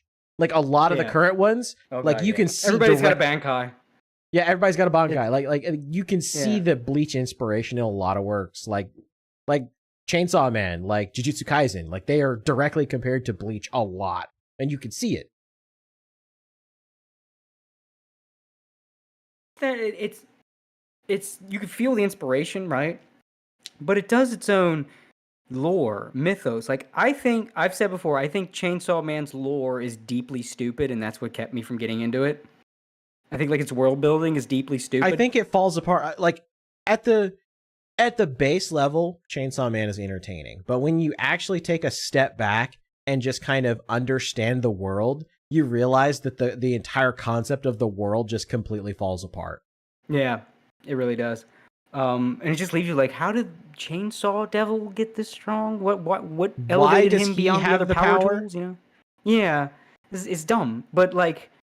At least stuff like devils that are like incarnations of fears, that's not Demon King. Well, like I mentioned Jujutsu Kaisen, like I kind of like how they handle the Chainsaw Man problem, because it's like, they're not devils or whatever. They're cursed spirits, and they're created by like the negative emotions of humans. And so like a lot of cursed spirits represent like fears or like negative emotions. So it's like, so in the same way that the Chainsaw Man has like, the fish devil, they have, like a fish cursed spirit. It's kind of the same idea, but I think Jujutsu Kaisen executes it better. Yeah. It's like, I don't even have like genres that I like or dislike. I'm premise man. Hit me with the premise. I've said before, if you want me to watch a show, hit me with the sales pitch. Like you were the guy who created the show, pitching it to the network. That's what got me to check out Saga of Tanya the Evil. I wrote it off when I first saw it, like, oh, this is some lowly fetish shit. Oh, this guy gets reincarnated as a lowly, but like a Nazi lowly. That's like three fetishes I don't want to fuck with. And it sounds like the stupidest thing imaginable when you look at it on the surface level. It's just like, well, this is just going to be some weird fetish stuff, and it was absolutely not. Oh, yeah. In fact, it's like the opposite, because like the whole point is being reincarnated as a girl was part of basically a fuck you from God. Like the premise is it's a sociopath's pissing contest with God, and we're watching a villainous character in a battle of wits that we all know he's going to lose because he's trying to win a rigged game, or she is trying to win a rigged game, and it's alternate universe World War I. Sign me up. How many other shows are like that? Like, oh, that's a. I'm just inundated with anime about sociopaths having a pissing match with God. There's so many shows just like that, That's what I'm looking for. And just the assembly line of like shonens and isekais and the video gamification of fantasy. That's why Delicious in Dungeon. I want to know part of it. Oh, it's dungeon. A dungeon. That's organic. Like what that is not. If you have a real living, breathing world, they wouldn't call these places a dungeon. That's why like the Legend of Zelda has stuff like the temple, the blank temple, or Twilight Princess. One of them is like an old mansion. One of them is an old prison. They're not just the blank dungeon, the blank dungeon, the dungeon, the dungeon. These dungeons are things. They're not a dungeon. So like the video gamification of Japanese fantasy is just putting me. I feel like a monkey's paw curled. Like can we just have regular fantasy again? Fuck all this isekai shit. Because like if Slayers were made today, then Gory would be a Japanese salaryman that woke up in this new world. Yeah, pretty much. Yeah. And it's like, can we just have a fantasy? And then we started getting fantasies, and it's all like, oh, it's video games. And it doesn't have the overlord excuse of like, no, a video game infected this world. And the people don't know that they're talking video game talk, but we know, and this character knows. There's like an acknowledgement, and it's part of a greater lore. No, it's just video gamey for no goddamn reason. Speaking of video games, Tomak donated $20 and said, I think that the Star Ocean games handle magic well, with you needing to have arts tattooed on you. See, that is something different, yeah. Yeah, unique. Star Ocean 2 is actually one of my favorite games ever made. Yeah. And if you don't have a unique system, at least make it feel more visceral. Like the glyphs would be fine if it wasn't in everything. And I'm fine with glyphs if you can sell it in some way. Again, Overlord does it deliberately because like if you see the glyphs, that means it's from the video game. The video game, right. Yeah. But like a lot of these fantasies, it's just like a Frieren. She holds her hand out. There's a glyph. Where's that glyph? Why is that glyph? What's glyph? Why glyphs? Was a glyph necessary? No, you just put in fucking glyph because like, well, everybody else is doing glyphs. I gotta do a glyph. You can't. Why can't she just make a fucking fireball? Why she gotta make a glyph? Why does a glyph have to appear? Magic is supposed to be like you are controlling the powers of nature. So where's the glyph in nature? Why like Full Metal Alchemist had a reason for the glyph. You have to draw the glyph, and then that's your conduit. That's your tool for doing the alchemy. And then it's connected to this door and this like science magic system. So the glyph makes sense. Okay. But when you I summon fireball and a glyph comes out of your hand and the fireball comes out of the glyph, why glyph? Why is it there? That's stupid. You just did it because everyone else did it. You didn't even think about why you did it. You just did it because you were peer pressured and putting in glyphs in your fucking fantasy. You're peer pressure. That glyph is nothing but peer pressure. That tells me you are not original. You just do what everyone else is doing. Drives me crazy. I think this is an interesting idea from the chat. This is from I Am Not a Number, I Am a Free Man. He says, it's trying to pull Western ideas into their language without the proper vernacular, then retell to a Western audience. I think a lot of like taking like Western ideas on magic and trying to bring it to a Japanese audience and then trying to bring it back to a Western audience.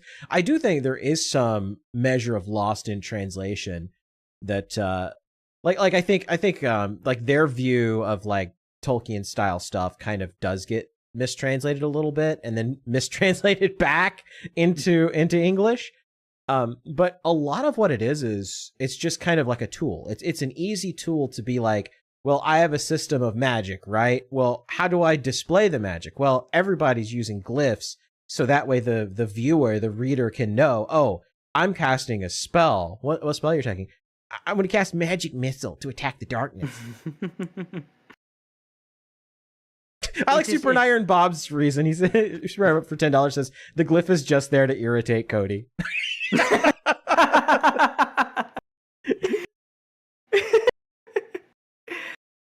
That's it, kind of. This is how it feels. Like, oh Jesus Christ! It's just it's an immediate visceral reaction to these things, to glyphs, to the words Demon King, to dungeon. Like, oh Jesus Christ! I'm out. I'm bailing. I'm bailing. At that point, like I'm out. That's how I'm with Japanese fantasy now. I hear any of those words or I see those glyphs, I'm just ejector seat. Bye. I'm gonna watch something else. Unless it's something like Uncle from Another World, because that's satire. Yeah, I saw Isekai Oji-san, and I was like, oh yeah, Cody's gonna like this. Like, yeah, he's gonna be like, I'm gonna tell him the premise. He's gonna say that's stupid. I'm gonna say watch 3 episodes. He's gonna be like, oh yeah, you were right. premise. Oh, satire. Oh, a satire and a Sega thing. And a love letter to Sega. Yeah. It is it's again a premise that I don't hear often. How many times it's simultaneous isekai satire and Sega homage. Not two different things. No, this is the same piece of media doing both at the same time. I'm there. I'm there. That's new. It's novel. I'm so on it. That's why I got into anime in the first place, because I was watching American cartoons, and an anime came here and say, what if airplanes turned into robots and people fucking died and screamed in death on screen? Huh? Sometimes the bad guys even win. And I was there. It was Robotech. I know Robotech's got, we know what we know now, but we didn't know back then. That roped me in. I was like, oh, here's all this fucking shit you've never seen. We didn't know before. how rights worked back then. Yeah, it was just, what, you mean to tell me that airplane turns into a robot? Well, I mean, I've seen similar things. I've seen transform. Wait, you mean people are in them, and if they get shot down, they scream? You mean there's no parachute? How very interesting. Main characters die, you say. Oh, they're in space now. They're going through space. Giant aliens, you say? Giant alien people. They're just weirdo, autistic alien giants that don't understand love and singing. That's crazy. It's like, okay, I'm there. We didn't know what the words harmony gold meant. Yeah. We were totally oblivious. It was just a cool show. Yeah, or like Tenchi Muyo. There was no harem back then. I mean, if anything, it wasn't harem when Tenchi came out. It kind of started it. Yeah, it was the one that created the entire genre. These guys just chilling, and all of a sudden, crazy space women just start bumming at his house, and there's lightsaber fights later. What crazy attractive space women? I guess that's wacky. Oh, that villain sure is cool. I'll check this shit out. And then, oh, by the way, here's martial artists over here that shoot lasers from their hands, and they fight the craziest looking aliens you've ever seen in your life. Look at this racist with a crystal ball for a head. I'm in. Damn it, I'm in. I mean, that's the sort of stuff. That's the sort of stuff that like drew me into stuff like Ranma 1/2, right? Like at its surface, the premise sounds really stupid. It's a guy that changes into a girl when he gets splashed with cold water, and it's a curse, and all these different characters are cursed, and it's like a martial arts comedy romance. Kid me's like, oh, that sounds really stupid. I watched like the first 5 episodes, and I'm like, yo, this is dope. This is hilarious. Just a neat premise, even something like Inuyasha. How many there's a schoolgirl falls down a well and goes back to feudal Japan. It turns out there's monsters, and she befriends one and ends up boning him later. Yeah, on its surface, the premise sounds really stupid, but Inuyasha is really, really good. Yeah, and they have to fight against a monster made of a million monsters. It's you don't see that, and I miss that. Again, stuff like Rojin Z. An old man is strapped to a robo-bed that goes berserk and tries to destroy half of Tokyo and to take him to the beach. There's one thing like that. That's what I want more of from my anime and my manga and my everything else. I want some shit that I've never heard before. So when I hear Demon King, I see a glyph, I hear this video gamification, I hear dungeon, I hear shit that sounds like it's cribbed from Dragon Quest, I'm out. I want Slayers back. I love Slayers. Fantasy. Slayers is so good. Like I want that shit where it's just fantasy that's just having fun with crazy. I want Record of fucking Lodoss War back. And that was made from a D&D campaign. And it feels like its own thing. It doesn't feel like it's cribbing D&D. How you're made from a D&D campaign and you've got more identity to you. But then all this other stuff that's somebody's own original idea that's just cribbed from D&D. Like, more please. Bring that shit back. I want 90s anime fantasy back. I mean, there's a lot from the 90s I want back. Well, think about like all the cool stuff. Artistry back. Think about like all the cool stuff from like the late 80s and 90s that was created, like Bubblegum Crisis. Like that was super cool. Yeah. It's just, I think the problem is the Japanese economy got worse. And I think they needed surefire hits. Yeah, they need surefire hits, and I think because they started marketing to more specific people, especially otaku, anime was almost like a solved game. Just make something with XYZ, and it'll sell. Just another thing with XYZ in it, and another thing is XYZ in it. Have a hero transported to another world, have a demon king in it, have a harem, and, you know, give him like a stupid power that's like the entire premise. Or give him like a stupid occupation that's the entire premise of the show. And that's it. Or if you're doing a shonen, you gotta have the rough and tumble protagonist. You have to have some kind of system that the powers are based on. It has to have set rules and its own special name and power and levels to it. Yeah, levels to it. You have to have special. You have to have something you can put in a chart. And everyone has to have it. Make sure to, when you're making a shonen, what's your power called? What's the special term? What's the rules for it? How's it work? Like even One Piece kind of does with the devil fruits, right? But it's not quite as bad as some of like the Bleach knockoffs. Even the ones that like, look, I've never seen Jujutsu Kaisen, but I'll take people's word for it that it's good. I've never got the drive to check it out. It's nothing about it ever said, Cody, you got to see this now. But it's still it's Zanpakuto and Bankai and which your Shikai, which your Bankai, you know. Yeah, I feel like system, you would the modes. You probably wouldn't really like it, but you'd be like, yeah, this is dope and this is dope, but overall, eh. Yeah, that's kind of the vibe it gives me. I like the idea. It's not the one where the main villain is in the main protagonist. Yes. I like that premise a lot. I like what you can. I don't know how well it uses it, but I like the idea that like the big main villain no one could beat could show up at any time because he's in the main character. Yeah, and that's a good way to add tension. Yeah, I like that. I like that concept. I don't think they use it nearly enough, and I think the author got bored with it, and so he just like, I'm gonna end it. I think it was one of those things where he's just like, I'm bored with it. And you see that a lot now because a lot of these shows, a lot of these manga are derivative, and you can kind of tell that the author just kind of got bored with it and just kind of like, I'm just going to put an ending. Like there's a lot of talk right now. Like I'm not caught up with the manga for Oshinoko, but I see a lot of people that are talking about it because it's the same author that did Kaguya-sama Love is War. And apparently, like, there's a history there of the author getting, like a lot of people say that the author got bored with Kaguya-sama and just, like, wrote an ending just to write an ending. And was just like, I'm moving on to something else. And a lot of people that have read through to the ending of Oshinoko are like, oh, yeah, 100% got bored with the manga and just wanted to end it and just, like, wrote an ending. Yeah. Now, I don't know if that's true or not because I haven't read to the end of it, like I said, but I think Oda was smart. Oda has kept the same ending idea for One Piece after all these years. He's probably refined it a bit as he's added lore and shit. But that's one of the reasons, like, he said, I was planning to end it after Alabasta. Well, how are you going to end it? Well, I'm still going to do that ending, so I'm not telling you. Like, I'm still going to do it. So, like, he's had that ending in mind after all these years. Thank God, because that man is killing himself, apparently. So if he pulls taking like a month break. Yeah, because of his bad health. Like, bro, don't. We just lost Toriyama. We lost Miura. You can't be next in line.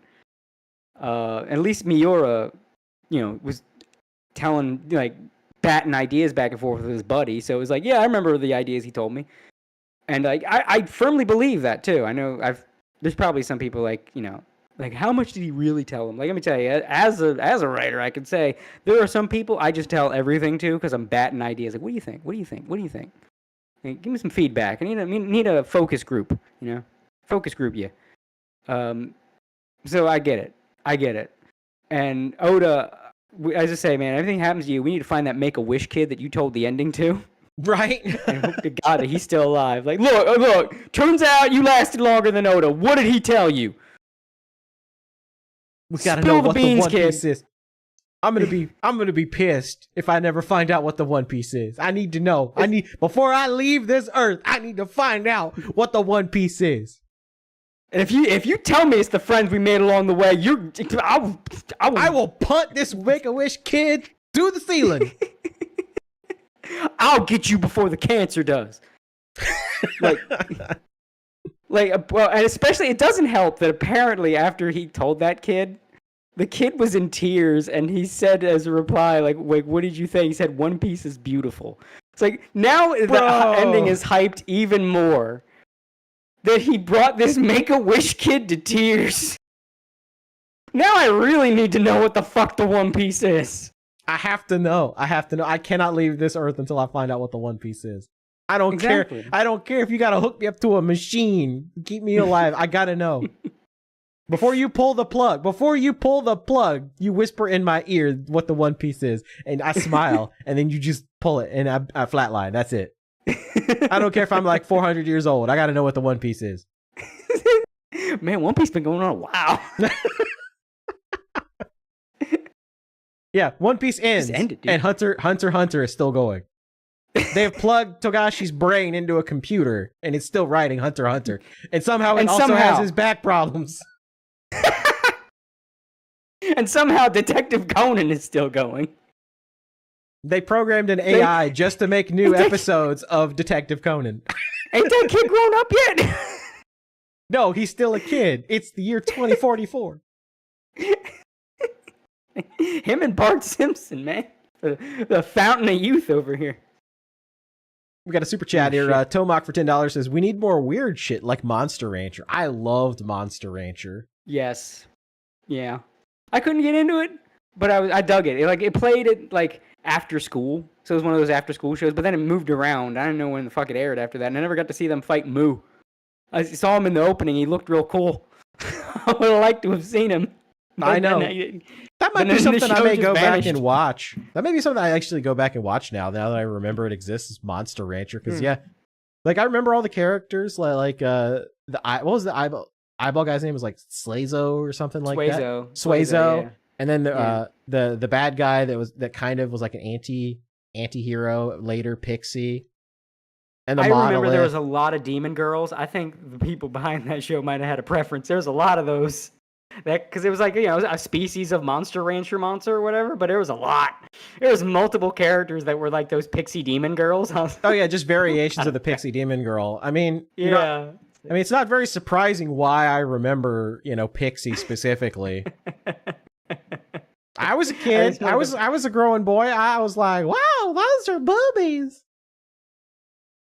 It's the two things. I hope this doesn't awaken anything in me. That's the two things you remember from Monster Rancher: the big eyeball and the demon titties. Yep, pretty much.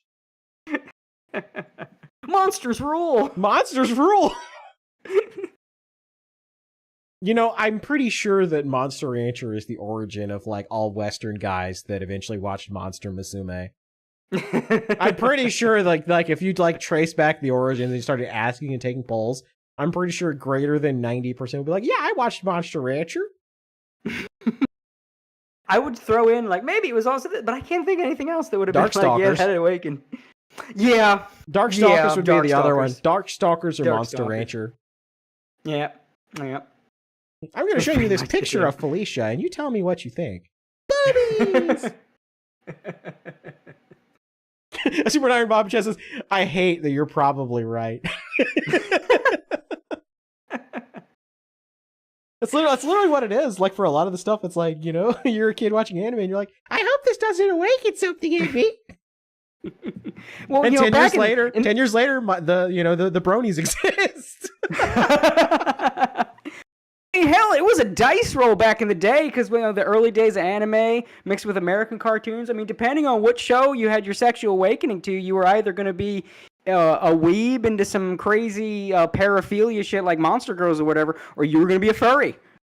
It just depended on what hour of cartooning your sexual awakening happened. Is it, is it, because like after Pokemon, it's Animaniacs. So like, at which half of that hour do you awaken in? And it's going to determine the rest of your life.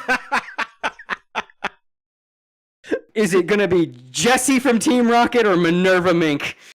You only got an hour to decide, buddy. You got an hour to decide to roll before you roll the dice. Yeah, you got an hour for your hormones to roll the dice. You're going to figure out today. Mama Akko just raided. Thanks for that. Oh, what's up? What's up, Akko? we were talking about a loser, and now we're talking about the sexual awakenings of young nerds. Like, Yeah, we kind of dunked on that guy earlier that had the terrible takes about Frieren, and then we got into a discussion on like what makes anime good or how to like come up with a new and novel idea. yeah.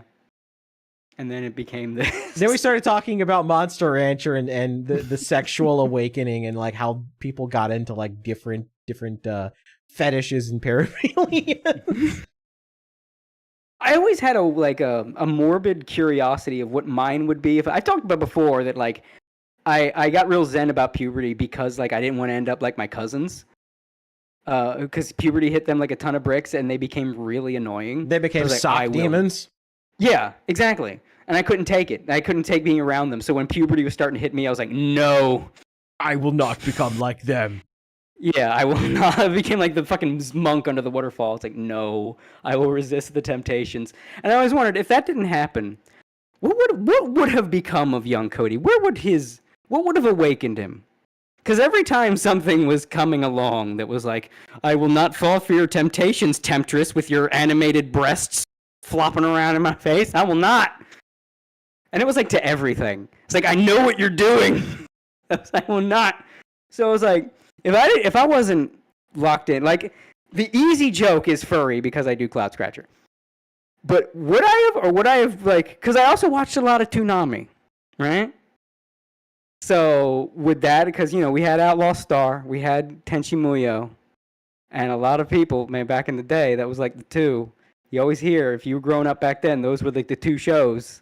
You found some girl on one of those two shows. So I don't know. It's always been a morbid curiosity, and I don't have the answer because like that era was such a minefield. That era of animation, like that segue from the 90s to the 2000s, was like, man.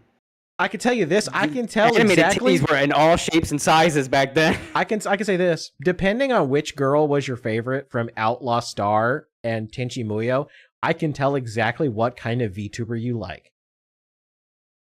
Let's test it out.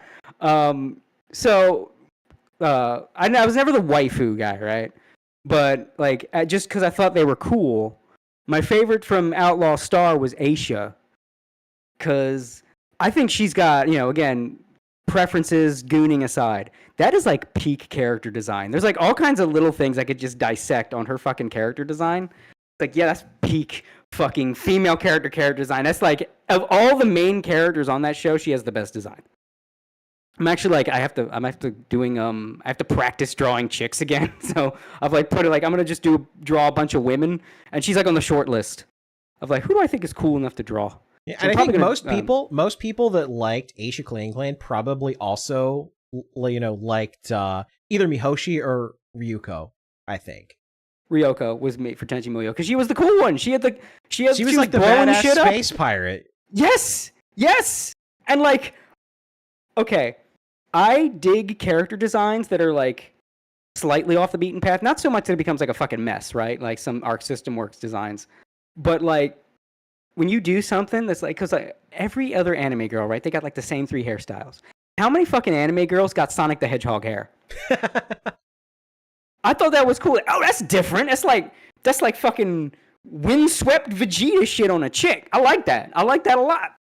So that also stuck out to me. It's one of the reasons like I always like the dark skin girl aesthetic, not from an island to dark skin girls, but more like 99% of anime girls are lily fucking white. So when one's got a tan, I'm like, oh, how neat.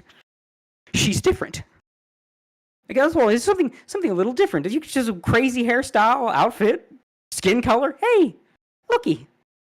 So that always stuck out to me. Hey, Elf Pyre Eva in the chat says, "Hey Gator, great to catch a stream. Great to see you. We're talking about anime.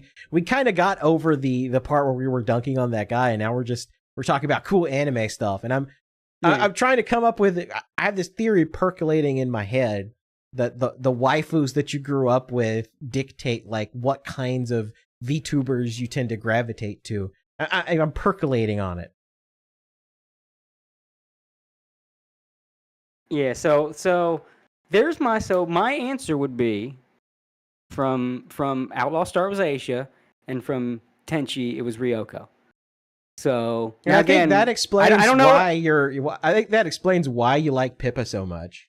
I do think chaos. It's the chaos. The chaos and aggression. I think if I went down the list of people that like their favorite characters were Aisha, Clan, and Ryoko, I feel like a lot of them would be Kapipis.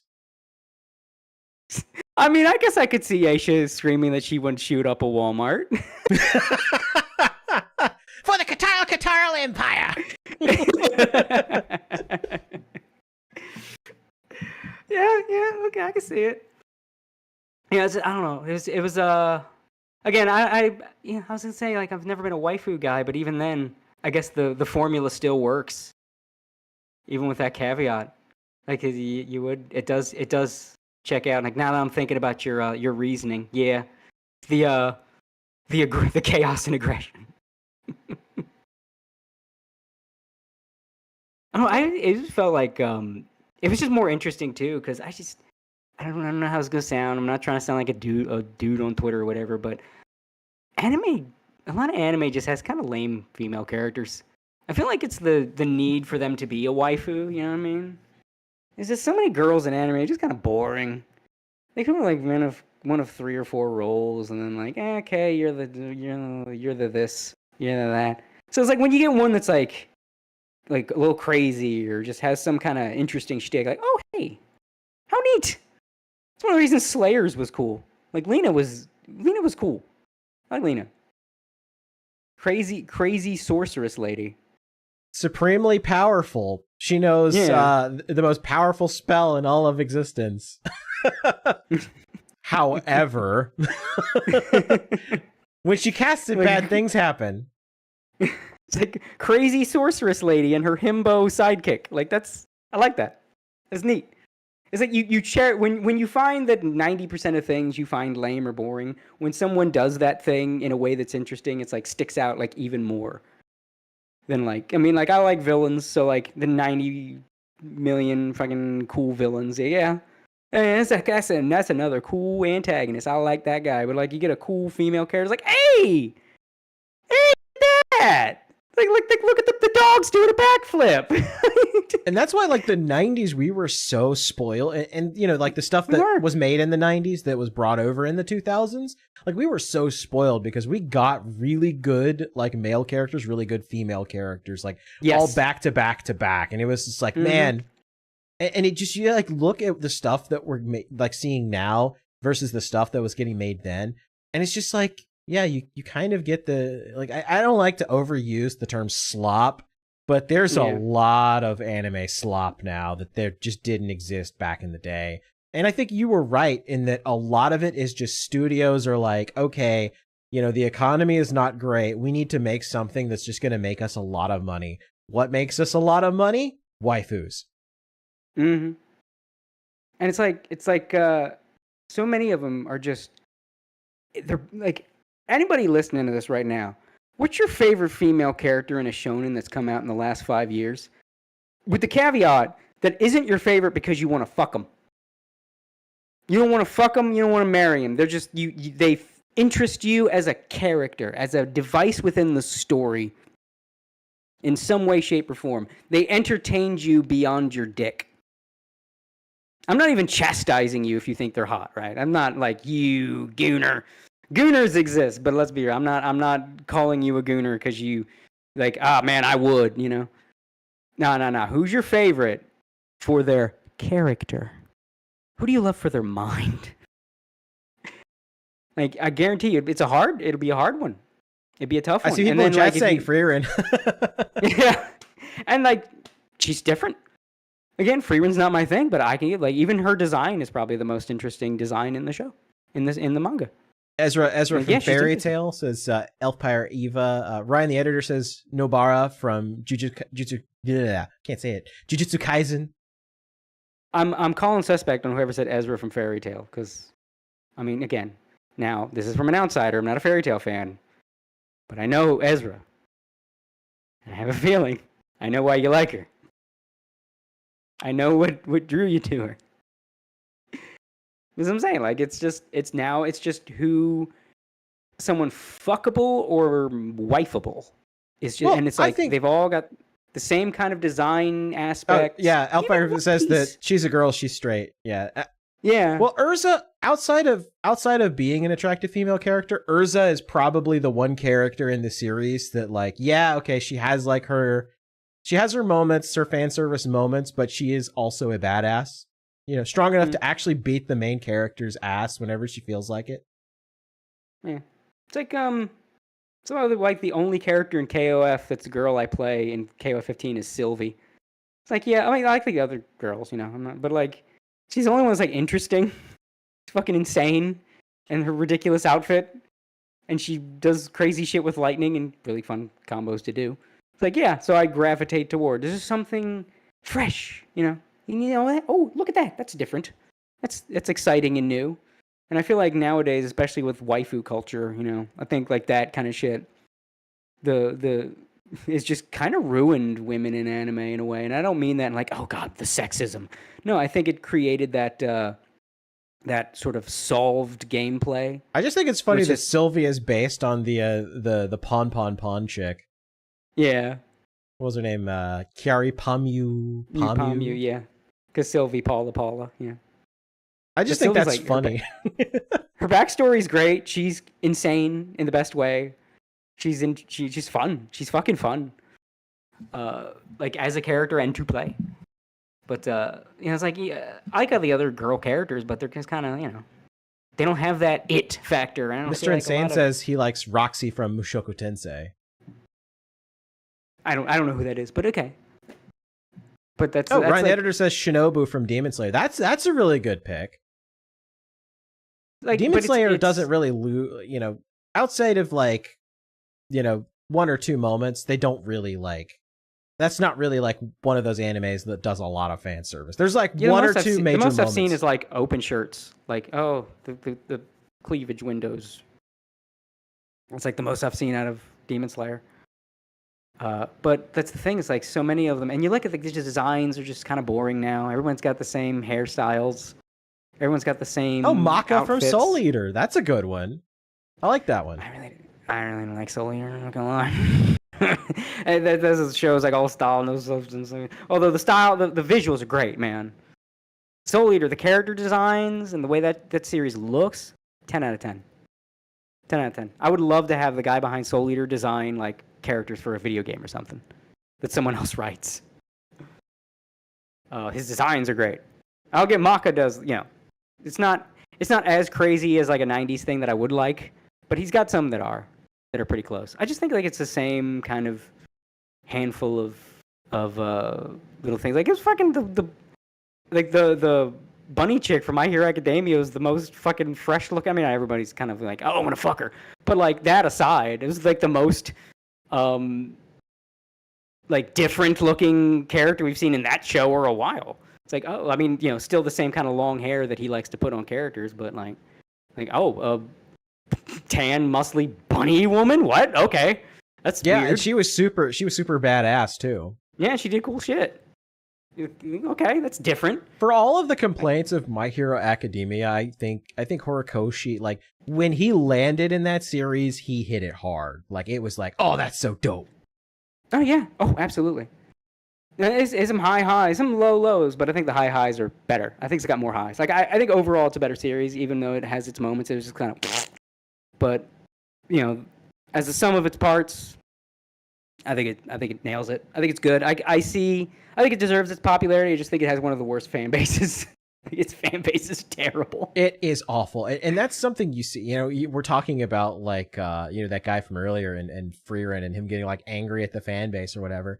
Like I think like the problem with a lot of series is just like the fan bases are awful, and like you get like I would much rather be like in the Frieren fan base, you know, where everybody's like making like the base Chad memes or whatever, than in like the My Hero fan base where it's just like, and I hate to say this word, but it's really the best way to describe it, toxic, because they literally are radioactive, and when they like bring like this negativity and this just like attacking mentality, where if you don't like My Hero in the same way that they like My Hero, they like go after you and attack you, and like all options to mess with you are on the table. It's just like psychotic stuff.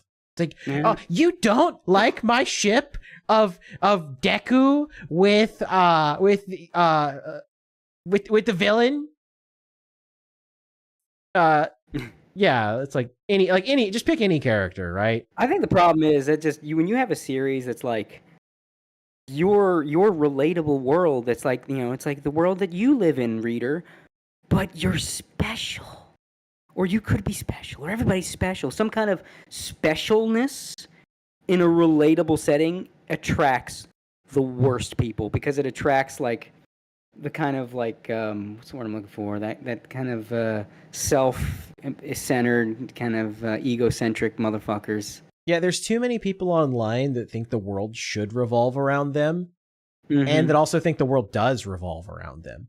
And so Yeah, like and you when get you- something you get something like My Hero Academia, and they feel like the author is speaking to them specifically, and so they'll Mhm. come up with these like twisted headcanons because they've convinced themselves that like they and the author have this like special mental link going on, and it's like, oh, this character is totally transcoded.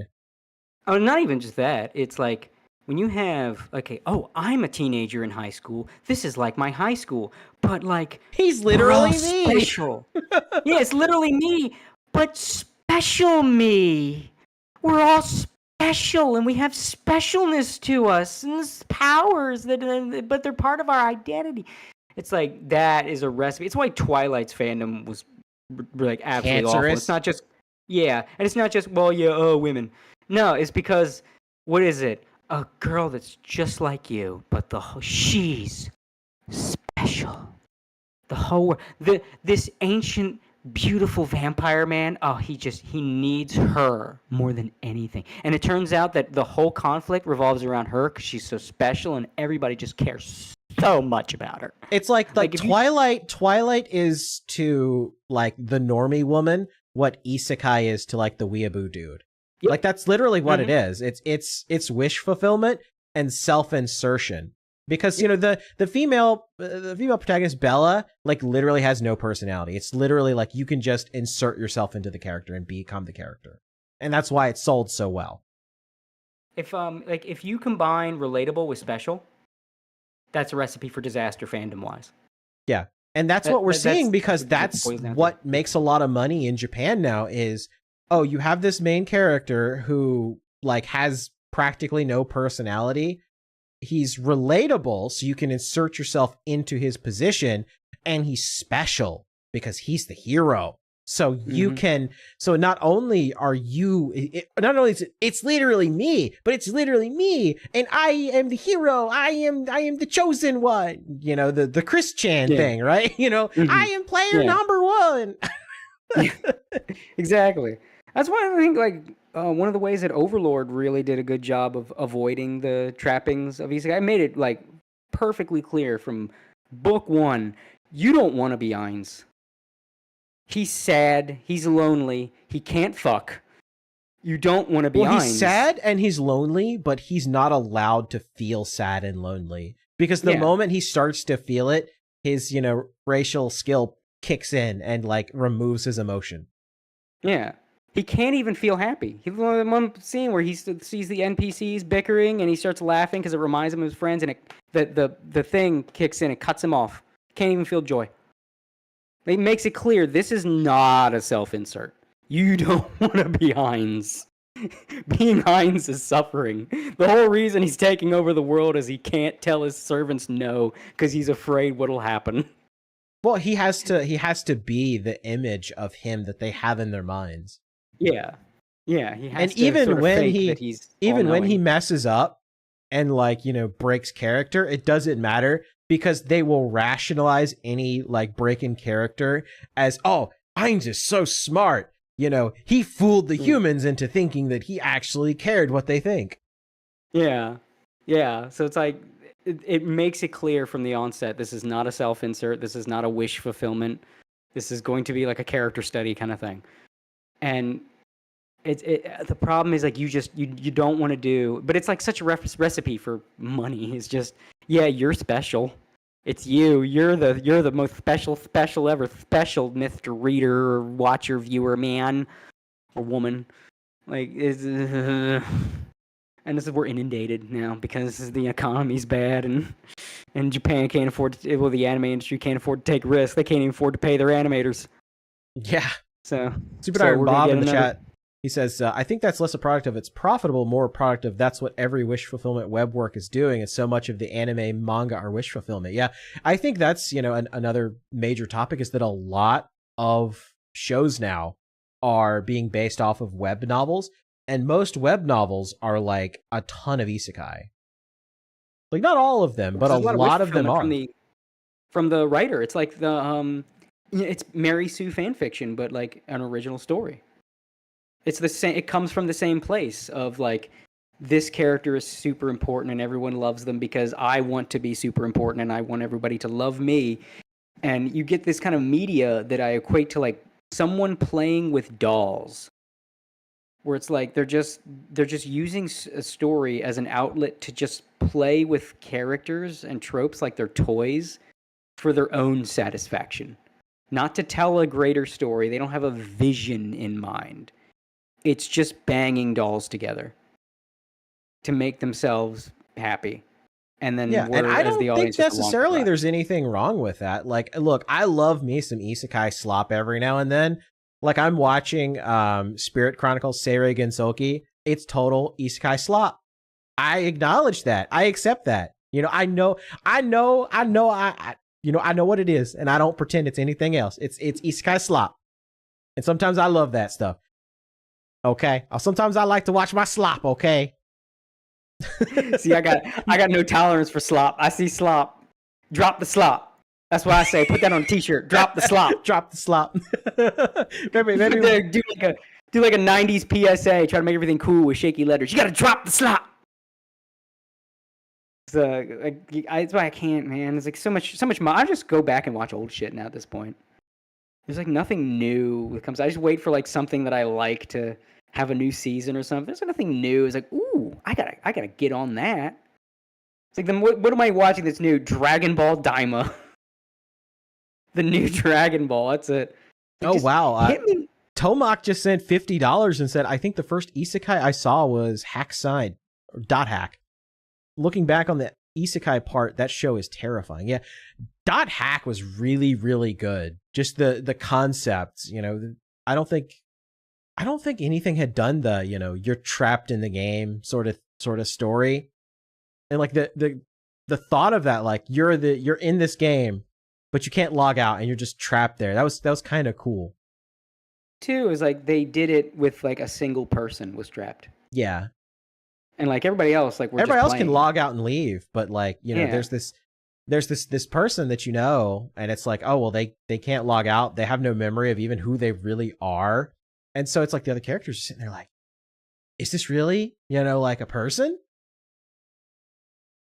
And it juxtaposes that with like, characters like Sora that are, like you don't really know that he's just like this 8-year-old kid who, just wants to PK everything and just destroy everything. But they make him seem like, he's this actual like person. Yeah, I Don actually had some neat ideas. I couldn't get into it though. It was something about it all being in a video game. I said, it's neat.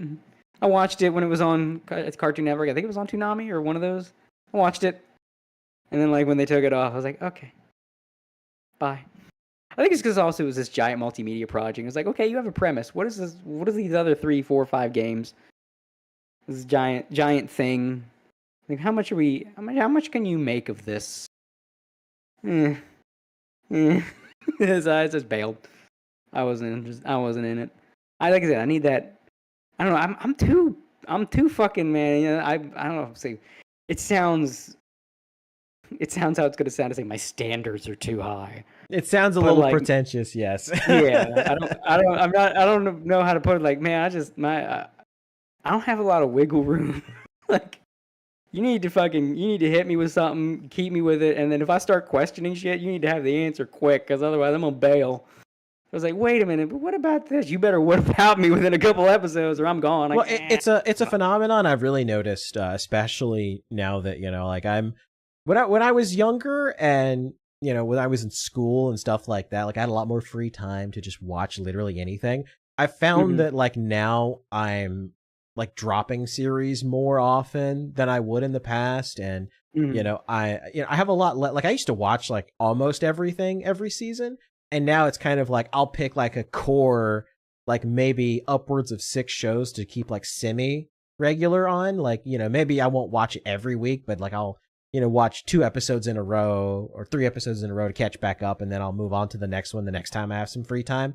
I've noticed definitely that I'm not watching as much slop as I did because I don't have as much free time as I used to. And I think that's kind of how it is with you. It's like, you're like, I don't have a lot of free time. I'm a working man.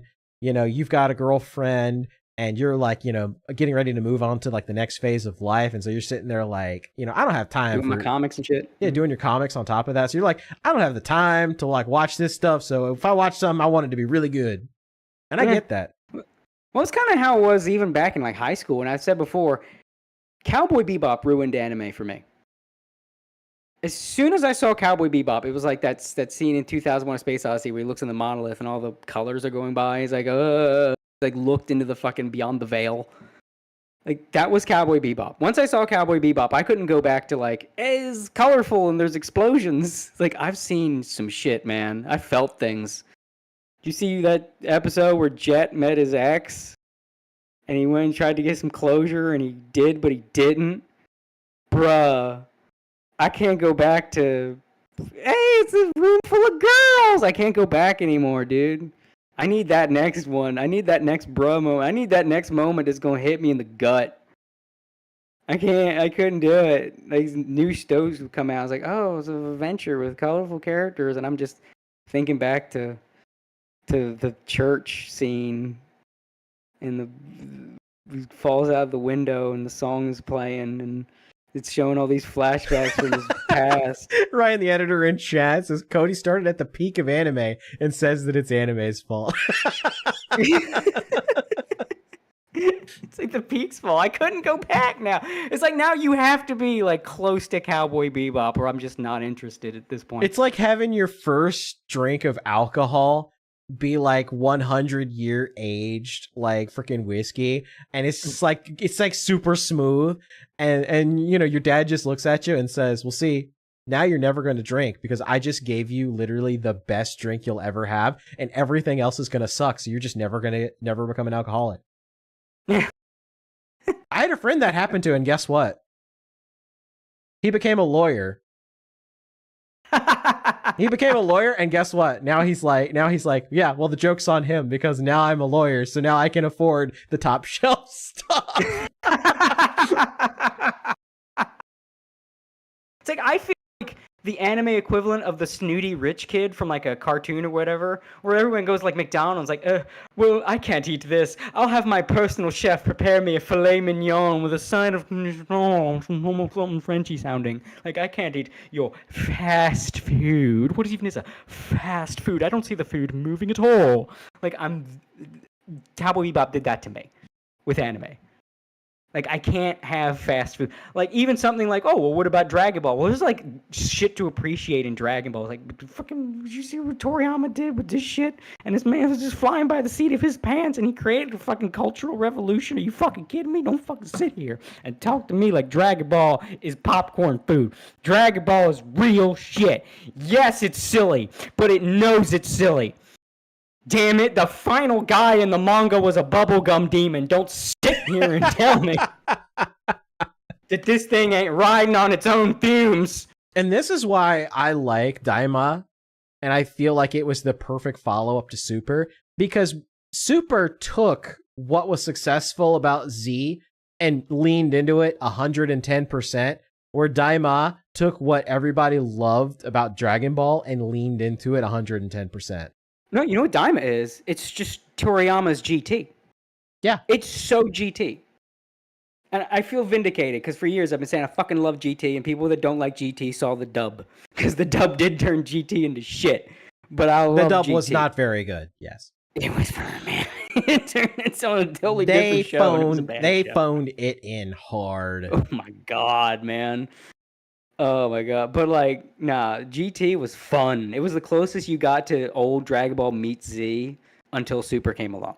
Because Super merged that shit when we had like people like, okay, not everybody's doing ki blasts anymore, and like now our heroes are threatened by like a robot man that burps lava, and like this is a threat to Super Saiyan Vegeta, you know, like brought some of that back. And then fucking Future Trunks Saga came along, like, oh, you motherfuckers want to do deep shit? We'll do deep shit and be Dragon Ball. We'll do that Dragon Ball hype shit, and we'll get fucking dark. And then you know what we'll do immediately after that? WrestleMania. Right? Yeah, fuck. I love Dragon Ball. I love Dragon Ball. I wish Dragon they Ball had just gotten through. nails I it. wish they had gotten through, like the next arc with what's his face with the magic demon wizard guy. Yeah, I wish, because I would like to see the anime do that, because the premise is great, but Toyotaro sucks as a writer. Well, So and it's this like, is yeah, it's a something great idea. like I have a feeling that if they had done the anime, because this happened a lot. Like the manga diverged greatly from the super anime. I feel like the super anime going back and doing like that arc from the manga would have diverged greatly. I feel like maybe we could have gotten a more satisfying like situation with that. I feel like that at least gives us some material so that after Daima's over, if they want to make more Dragon Ball, they just adapt the stories from the Super's manga, because Toriyama had a hand in it. So like, yeah, just do that. Just do Moro, and then do the Moro, that was guys his name. named Yeah. after. Yeah, and then do like Gas and all them. Do them granola. Do that stuff. And then there you go. And then we'll tie it back into Superhero, because Superhero has that time jump. And then like you just do tie it into, I don't know, adapt Dragon Ball Online, fine, outside of Xenoverse.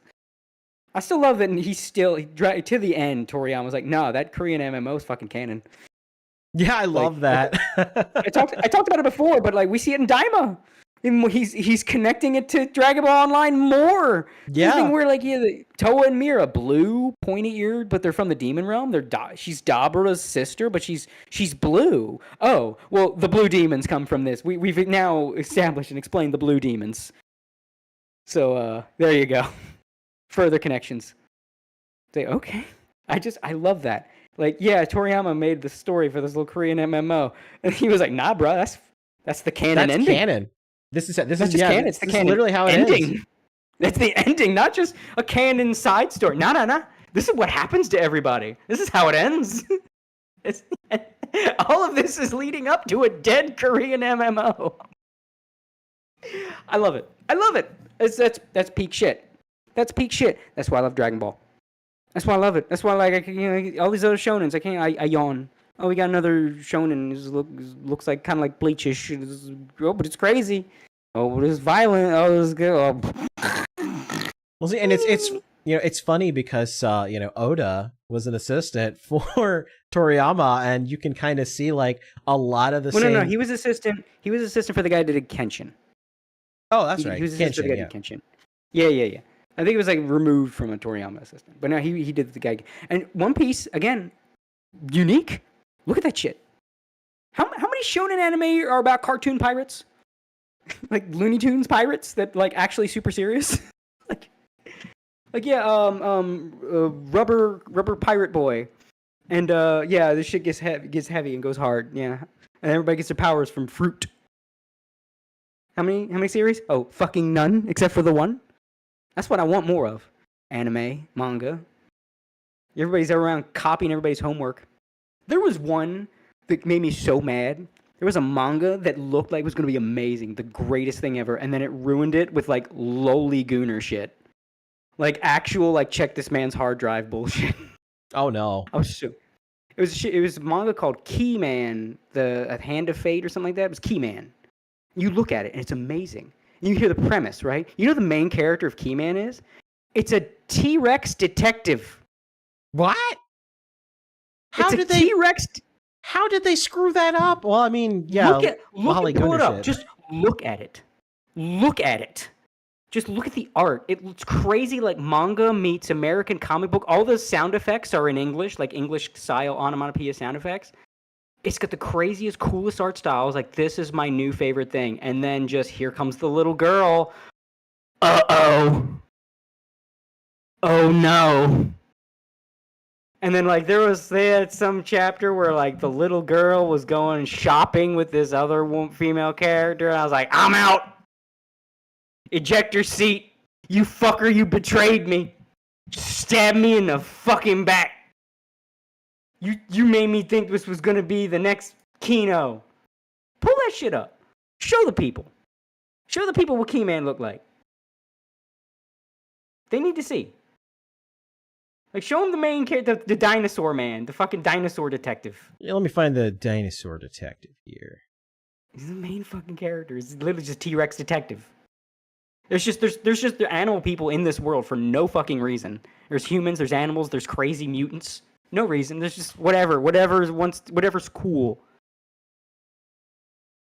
It is hard to find a full resolution. Oh, well, this might be one. No, Hand it's of Judgment. That was this one's tiny as hell. It's like the dinosaur detective. There's like some killings with some guy, like key man. Like, there's these people that have doors inside them, and the keys of the door, and the doors of crazy power, secret of the universe type shit. And it's like literal tiny oak doors. They're like inside their body with a big cartoon keyhole on it.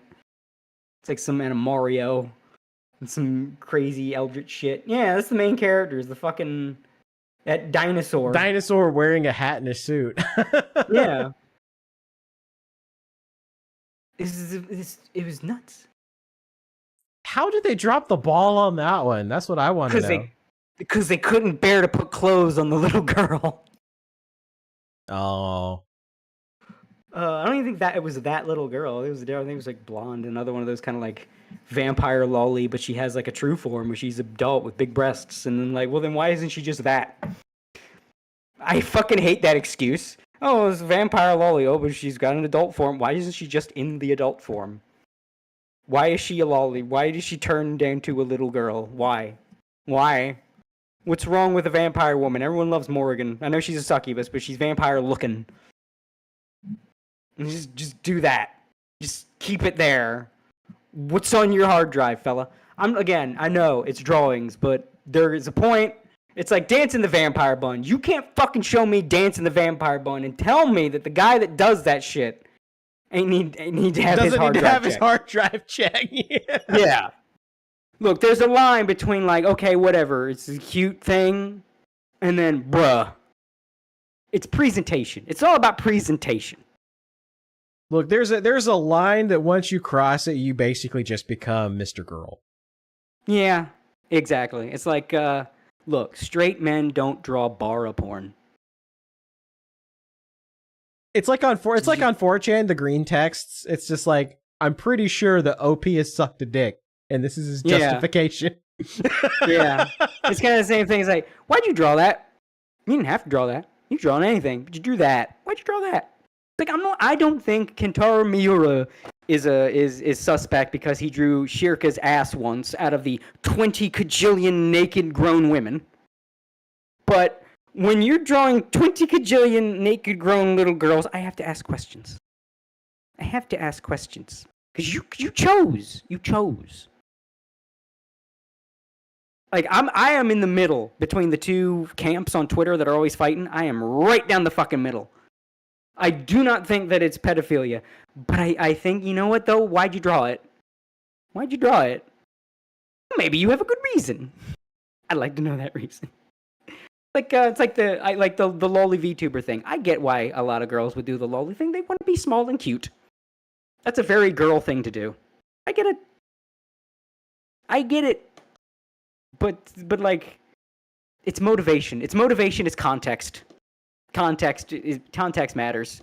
And when you have a manga where like a frequent feature in your manga is like a 9-year-old girl that's just not wearing clothes, or her clothes are just ever so see-through, why? You could have put her in anything.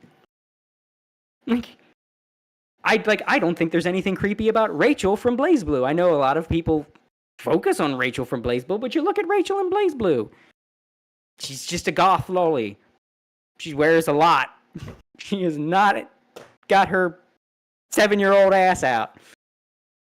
She's fine. If you're into that, whatever. But she's fine. Nothing suspect. She checks out. You can go past the checkpoint. Keyman? Nah. Step to the side, please. Please pull over. We have to inspect your vehicle. Mm-mm. Mm-mm. This is the same with Dance of the Vampire Bun. When she had to get to take a little girl up to the gynecologist thing to spread her legs to check her hymen. No.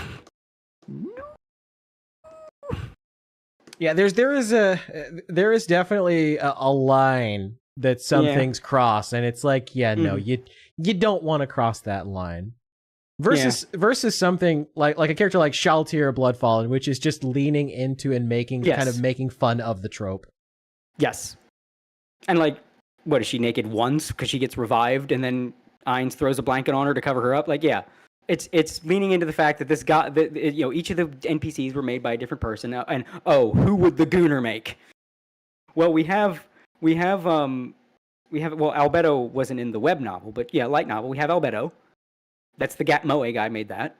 What would the Gooner, the absolute degenerate member of the guild, what would he make?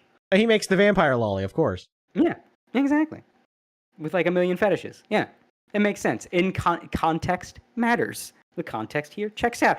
Even if Maruyama turned out to be the biggest creep behind the scenes, I'd never guess it. Because he has layered it with enough context that it checks out. But again, when you're just finding excuses to have the 8-year-old nude and then like making it real prominent, look, I'm not going to not ask questions just because an annoying person would ask the same questions. If an annoying person on Twitter eats delicious steak, I'm not going to become a vegetarian. That's basically what the guy we talked about in the video does. He just does it on the other side.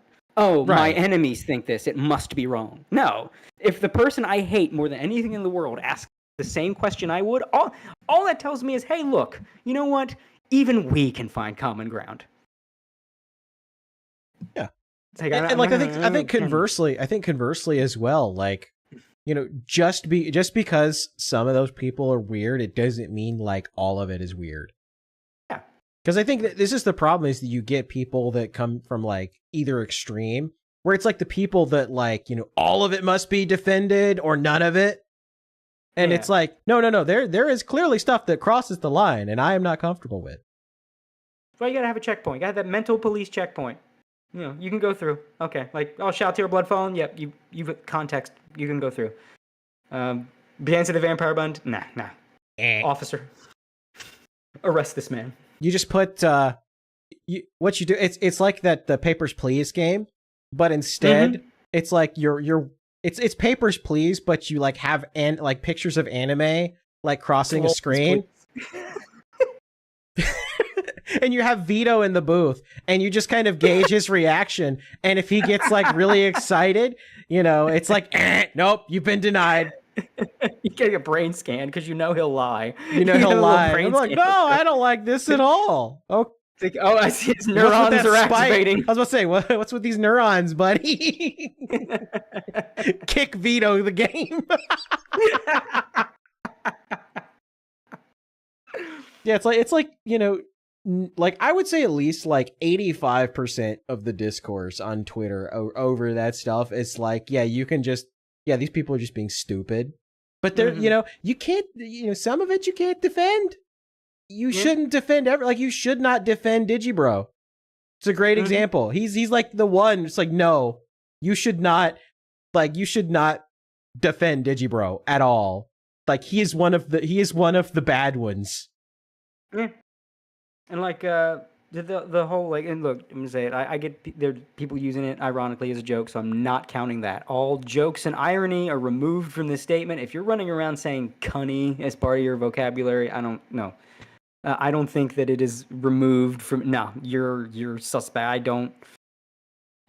I have my eye on you. I don't trust you because normal people don't say that. Well-adjusted people that like their women complete don't say that. that kind of thing. It's not something in the. But again, we're removing jokes. We're removing irony. We're removing bits. I'm talking just regular. Although the problem is irony is making it hard to tell now. Especially as I'm behind so many layers of irony, even I don't know who I am anymore. Exactly. That's the fandom now. That's where we're at. Everyone's behind so many layers of irony. Like, wait, which ones actually got the CP? Which one of you got? Which one of you three motherfuckers? You see, there's just three just twitchy, insane motherfuckers, but only one of them actually has something worth arresting him for. What's that guy that was Dr. Pizza? Oh, no, what's that guy?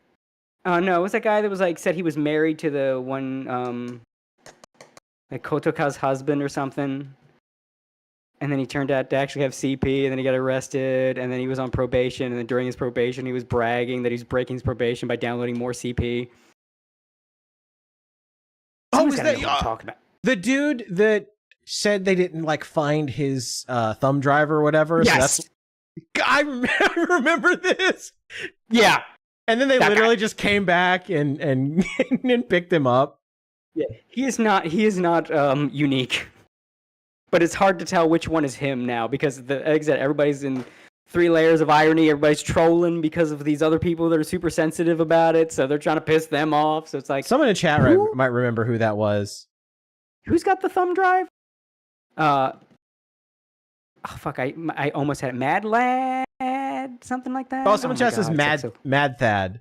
Mad Thad. Yeah, Mad Thad is he's got brethren out there, and it's hard to tell who is of his kin because, like I said, everybody's acting like Mad Thad to piss off the people that complain about lollies on Twitter. So it's just created a miasma that we can't see through anymore. Who means it when they say cunny? Who means it? You're saying it like you mean it, but I can't tell. I can't tell anymore. The state where this is why I became like true neutral on fandoms now. It's like no, I ascribe to the Tony the Tiger. None of you are free from sin. Oh, y'all fucked up. It's like we talk a lot about about convention culture and how weeaboos have unfortunately fallen into the furry trap of they're making fun of our subculture, so therefore I have to defend absolutely every aspect of the subculture. It's like no, you don't. No, you know, there's some stuff there that you're like, no, proceed, make fun of it, please. Don't have con orgies. Just don't do that. Don't do it. Why are you doing it? Why are you having con orgies? It can't be fun. You can't be having a good time. Con orgies are the you scratch my back, I scratch yours of sad bastards. That's the con orgy. The con orgy is like my own clone. Now neither of us will be virgins. Like that's what it is. Like, look, I ain't getting any, you ain't getting any. We can solve this problem. It's like I can imagine the smell. Oh god. I don't look. I've been to some anime conventions. You know, Matsuri was better than a lot of ones I've been into the past. But man, you do still smell that one guy. You know that guy because you can smell him. You can smell him a mile away. You're like, oh no, sir, please. I don't even want to. Please wash your ass. The eldritch horror that was the off-kai con orgy. Like I think that the jokes about the Kapipi meetup or whatever. Apparently there was a con orgy at off-kai. I think the joke was that it was the Kapipis. I don't think it was exclusively. I don't think it was actually the Kapipis. I think people were just joking about that, but you know, I'm sure there probably was. I mean, I don't doubt it. There's one at every convention. They have them at MagFest. Fucking MagFest has con orgies. Like that's where we're at. I've said before. We spent all these years making fun of the furries. Now, it was funny. It was damn funny. But we did not heed God's own warning. God himself, he sent the furries down. He said, this is what you will become if you go down this path. And everyone was like, fuck these guys. We'll never be these guys. Thou shalt not fornicate at the convention or else thy will become the furries. Exactly. Is that they were foreshadowing that we did not heed. Everyone's like, they're not a fandom, they're a fetish. No, they're a fandom. They were just the first. They were ahead of their time. Furries were ahead of their time. That's a good question. Ryan, the editor in chat, says, where do they even have them? Do they rent out the hotel's conference hall? Man, I don't even know. I just assume they go back to their rooms and there's just like 40 people in a room. At somebody's room. Usually that's what it is. Like somebody holds it at their room. And then God forbid, God help you if you're next door to that room. Woo woo, ghost blowjob. It's just a scene of the guy with the angry face. That's the guy next to the con orgy room. He's just like, I just wanted to grill. Yeah, I think now when we got smaller splinter fandoms, I think that just rocketed the pathway to that like apex.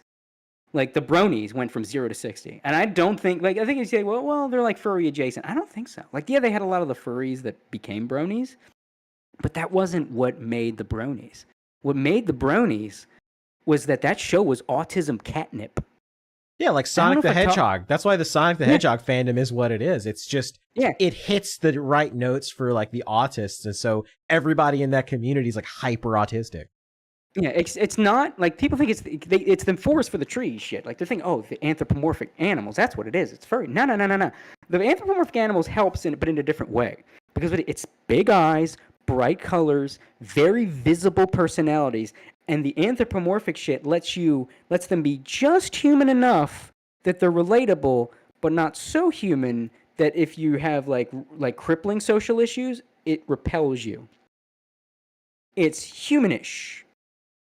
So it lets them get more comfortable with it. It's not the anthro thing. It basically, you think the furry and degenerate shit is about the animal part. No, it's the incomplete human part.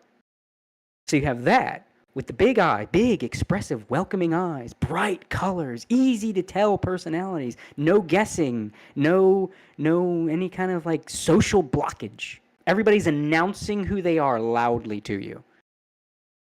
And that's just autism catnip. So they come in mass. They just flood in, and when you have enough people that have social issues on their own, left to their own devices, to my autistic brothers and sisters out there, I do not want this to come across as I am shit talking you as a whole. I am saying it's like if you get a bunch of people that have, dealt with their alcoholism and you lock them in a room with shitloads of beer, it's going to cause a problem. That is true. That's a very good point. Yeah. So it's kind of the same thing where you just take people that just don't have a social rudder and you put them in this giant social situation and leave them to their own devices. It goes cataclysmic. And like that's why you get like these accelerated fandoms. Like it's fandom degeneracy accelerationism. And that's why Sonic is so weird, and Bronies got so weird. And it's kind of why Steven Universe had a similar thing, because the Beanmouth thing does the same thing anthropomorphics do. It does. I'm about to blow your fucking mind. Dude, it does. It really does. Thing. Like, I'm thinking about it, and it's like, yeah, like all those fandoms, like Adventure Time and Steven Universe, like that makes sense why like the same sorts of people gravitate towards those shows. See, y'all were thinking, I know you were thinking out there, it's the anthropomorphic, oh, they're animal fuckers, they're dog fuckers. And yeah, the furries got problems with that shit. But that's not what causes the weirdness. It's the other half. It's the half human. It's the humanish. Anything bright, colorful, loud, expressive, human-ish, that attracts autistics.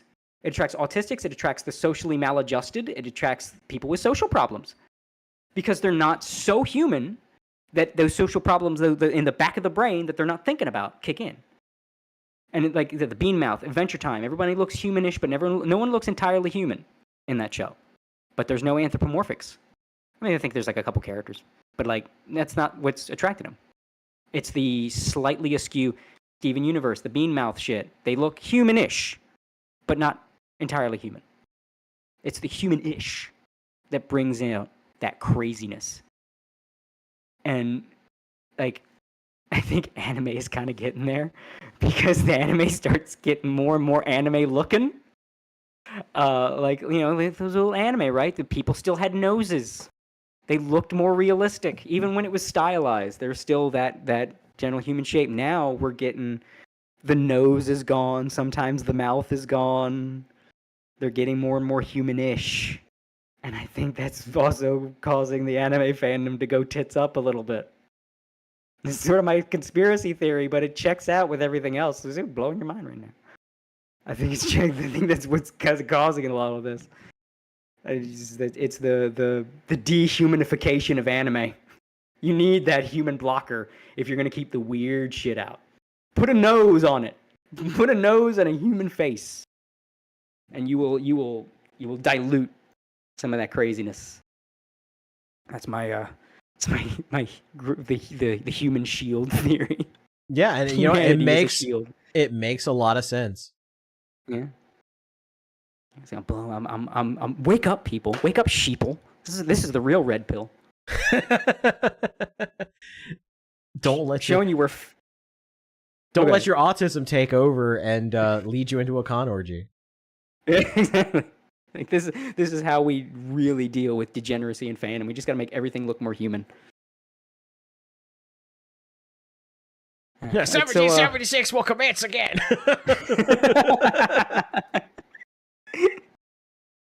You say as I draw a nose on her. It's kind of, I think it's kind of why like it's helping with the craziness of VTuber fandom too, because they've got that aesthetic. You don't have a lot of realistic looking VTubers. And again, I'm not saying it's a bad aesthetic at all. I'm saying if you use that aesthetic, and again, I know I decided I would make a comic with an anthropomorphic cartoony aesthetic. I've gotten weird emails. I knew what I was getting into. It's just that's the sort of thing. You knew you were going to get an email from Mr. Business, and he was going to be like, so Mr. Buyer. I've talked about it before. I've had people try to schmooze me into drawing like sexual stuff of my characters. Like, nah, it's not that kind of thing. The most you're going to get is if they have boobies, but the boobies ain't coming out. I was like, look, it wouldn't be anything worse than you'd see at the beach, and the beach is just, it's a public place. No. Like, they're trying to Mr. Business. Me. No, Mr. Business, I will not take your money. I don't care how much it is. I appreciate that you are the wealthiest of fandoms. Trust me, I appreciate it. But, no. Can I just talk about how great Flork is? His comics are some of the best stuff ever. just thinking about the entire Mr. Business arc. It just started off as like a furry joke, and then he turned out into like this crazy adventurer. I forgot Mr. Business was Flork until you brought Flork back up, and then it clicked like, oh, yeah, Flork comics. I just thought it was vernacular. No, the Mr. Business arc might have been some of the funny stuff, because it's like this epic adventure, and then on occasion he'll make references to like dog knots. You're like, oh god, that's right, he's a furry. You almost forget, but then he just pulls you back in to remind you, yeah, that's right, that's the whole purpose this guy is with this guy, is because he wants him to draw weird furry shit. I still want some kind of study to be done of why are some of these rich ass people, not just furries, but weird ones? Why do they have a disproportionate amount of money and also a lot of times work for the government?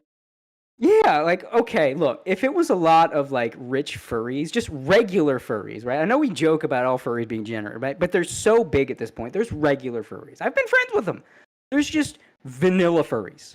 They just like their cat girls to be a little more cat. And that's it. Why are those not the rich ones? Why are the rich ones always like that one fucking heart surgeon that is the entire the reason? Giant Star Fox weird shit? Yeah. We talked about that in the one man past episode. fetish. Yeah, the one man fetish. Like, one man is bankroll. Like, no, this is no one else's fetish. It's just his. And he's the one commissioning all the art for it. Just him. Yeah. That's why it exists. You don't see some heart surgeon in the Philippines that's just commissioning like the what's that movie with the new furry bait girl, like The Bad Guys or something like that. It's got that fox chick.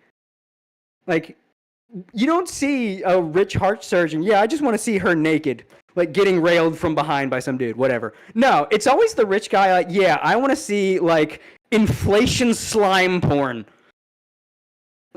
Super Iron Bobby chances. You're saying it's rich people, but may I counter logic? I mean, who funded that shit? For those who don't know who Logic is, if you've ever seen an image with like a preppy looking blonde woman holding a loaf of Wonder Bread, that is something that he commissioned. He created that entire genre. Like that is his specific fetish. He remains an eldritch being because we still to this day don't know if it's a fetish or a bit. You make a good point. Like, is it a fetish or is it a bit? Because it genuinely, he gives so much proof for either way. Like, that's the debate of our lifetimes we'll probably never have the answer to. Fetish or bit? Yeah, is Logic legitimate? Does he actually like princess / like angry dismissive MILFs obsessed with Wonder Bread and buying out a store's Wonder Bread? Don't forget deforestation. Oh, Don't forget deforestation. Deforestation, too. Yeah. I almost forgot that part. Yeah. Or is this like a bit that he thinks is funny? That's just gone, like, it snowballed, and it just... he thinks it's funnier. We will never know. He'll never tell. I do know that... We'll never get that close. I do know that I can't, like, walk into the grocery store and look at Wonder Bread and not be reminded, oh, yeah, that guy... Yeah. I think maybe that's his goal. Maybe that's his goal, ultimately. Like, you're walking by the bread aisle and you see Wonder Bread and you're just like, eh. Think of me when you see the Wonder Bread. You're just like, I can't buy this. I feel like I'm accidentally feeding into his weird world. It's like you're in the grocery store with your woman and she's gonna buy some bread and like, you want the Wonder Bread? No, let me get the Wonder Bread. Yeah, let me get the Wonder Bread. It's just weird if you do it. It's weird if you do it. Right. Yeah, it's like, who knows at this point? But like with the other guys, and like you said, a disproportionate amount of them work for the government, and it's all weirdos. It's all like the weird, groomy kind of fucking fat, 12 dicks, cockvore. It's never normal. It's never normal. What is it? It's something about wealth and just deep paraphilia. I don't know what it, but like. At the same time, it's like when you're also deeply troubled. Like, didn't someone find what was his name? Fallen Chungus? That he had like some weird 3 funny things on top of each other fetish, like fat, furry pooping or something like that. It was something snowbally like that. Like when he, or it's like the ones, it's like the ones that the furries that it's like it's not just inflation, but it's also vor and it's also like diaper furs. Yeah, it's like a snowball fetish. It's like the deeply troubled dregs of society and the upper crust wealthy people. It's like the that IQ hump. You know what I mean? It's like the idiot and the genius thinking the same thing, and then the average person something different. It's like it's the same thing where it's like the lowest income and the highest income. Like I like perfectly spherical furries getting pooped on.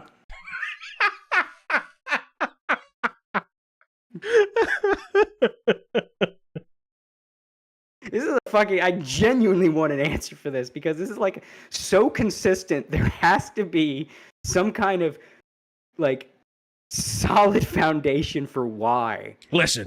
You don't listen. Big Furry doesn't want you to know the secrets behind the furry world order. Okay, we gotta dig it. We gotta dig into the furry globalists. We gotta take them down. We gotta understand why. Why does Big Furry exist? Why are Big Furry funding all of the inflation fetish in the country? Is George Soros secretly an inflation fetishist? Is he secretly a furry? We gotta find out. Oh, my biggest conspiracy theory, I think, not George Soros, but George Soros' kid. I think Alex Soros is a fucking furry.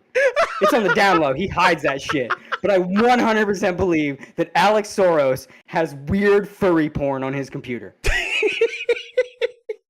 Look at him. I mean, you're right. Like he has that look to him. Like you just know. Look, he's got the money. 100%. That's my headcanon. Alex Soros is a degenerate furry. He's into inflation and poop. Some kind of shit like that. Some kind he likes them in diapers with like vor, where the diaper is voring somebody. Giant babies voring people. He's into that shit. There's no way he's not. There's no fucking way. You just got to get somebody like when he's at like a function to just shout "yiff" really loud and see if he like turns his head and like has that panicked look like who told you? Have shout E621 and see if he like, huh? Like, hey, how'd you know? To everyone else, it was gibberish, but you recognized it. As you something. knew what it was. Yes. It's like shouting a random string of numbers in an anime crowd and getting like the one guy that goes, "Yeah!" It's like I don't even know what that was, and I don't even want to look it up. I see the guy that cheered, and I just know. I'm like, yeah, I ain't looking that up. Yeah, exactly. It's like, you know what, weeb fetishes? I get. I can trace the back line, you know what I mean? I can trace the roots of like weeb, even the most degenerate shit in weebdom. I can see that becomes that becomes that. Brainworms, but I just can't. For all my, I've got all this shit figured out.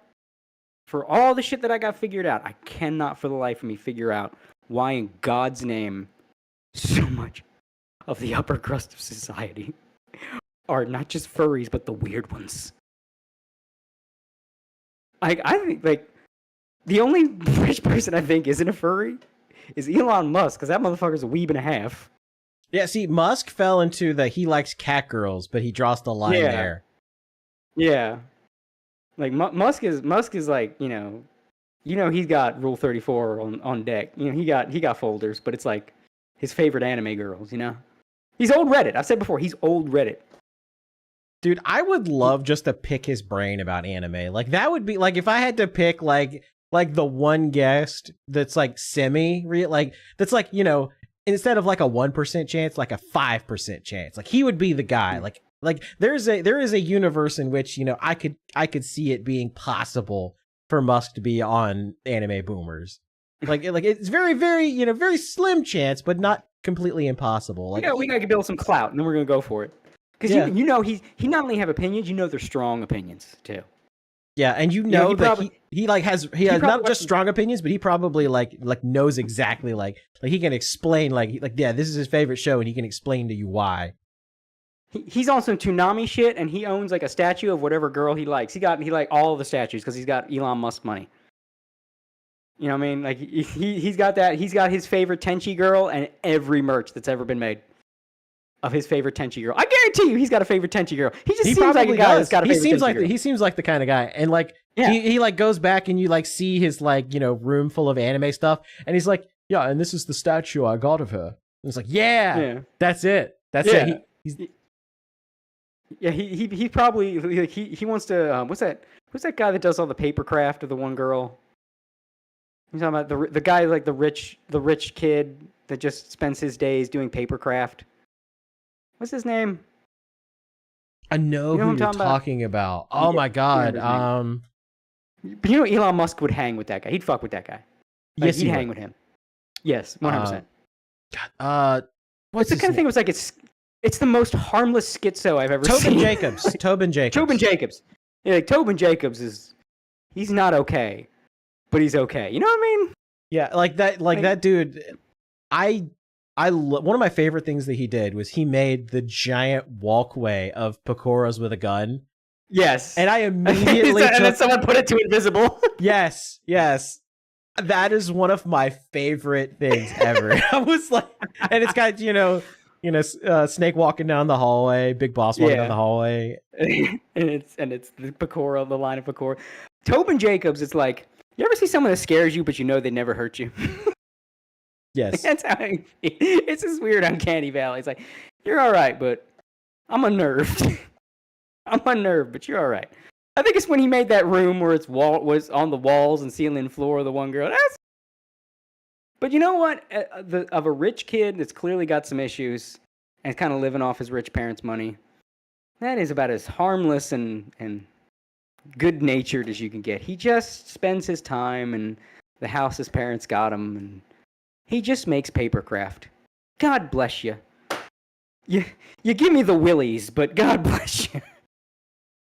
But yeah, Musk would absolutely buddy with Tobin Jacobs. He would be like, he would request a papercraft of his waifu. Like a giant house-sized papercraft, and then Musk would put that shit right outside his fucking mansion. I'm like 50-50. I'm like 50-50 on whether Musk's favorite Tenchi girl would be Mihoshi or whether it would be Ayeka. I don't think he'd be an Ayeka guy. You don't think so? You think it's like a Mihoshi Ryoko kind of deal? Yeah, I think it's one of those two. Because that was a lot of the Western guys' favorites. One of those two. It was either Ryoko or Mihoshi. Yeah. Yeah. See, I was weird. And, I was an Ayeka guy, but for some reason, like I gravitated towards girls with purple hair. I can't explain it.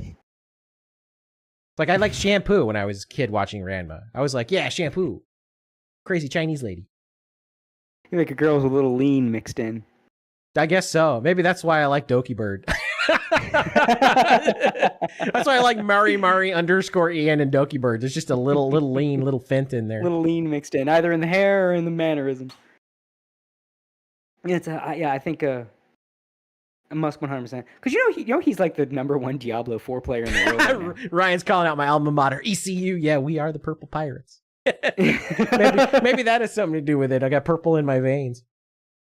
But like this dude, like you see, like he does streams where he's like talking SpaceX technical stuff with the engineers off screen. He's talking rocket science engineer shit while he's streaming Diablo 4. Like the dude's mental, good mental, but he's mental. Yeah, so he'd be like the perfect guest on here because I feel like that could be like a 7-hour podcast where we're just shooting. He would just get started. He'd be worse than me. Yeah, you get him started, and he's just. I just literally just put you and him in the same podcast. I get up and walk away. I come back 7 hours later, and I'm like, "Oh shit, that's right, I was streaming." And like I look back, and it's like $40,000 in super chats, and I'm like, "Oh shit." He's talking about rockets. I gotta be like Pippa and like set a stream up just to read the super chats. I mean, when you come back, he's talking about rockets. I'm saying, look, if you want to truly win the autist, you have to make a half human. Just remove the nose, enlarge the eyes, and just colors, man, colors. Just schizo posting between two spurgs.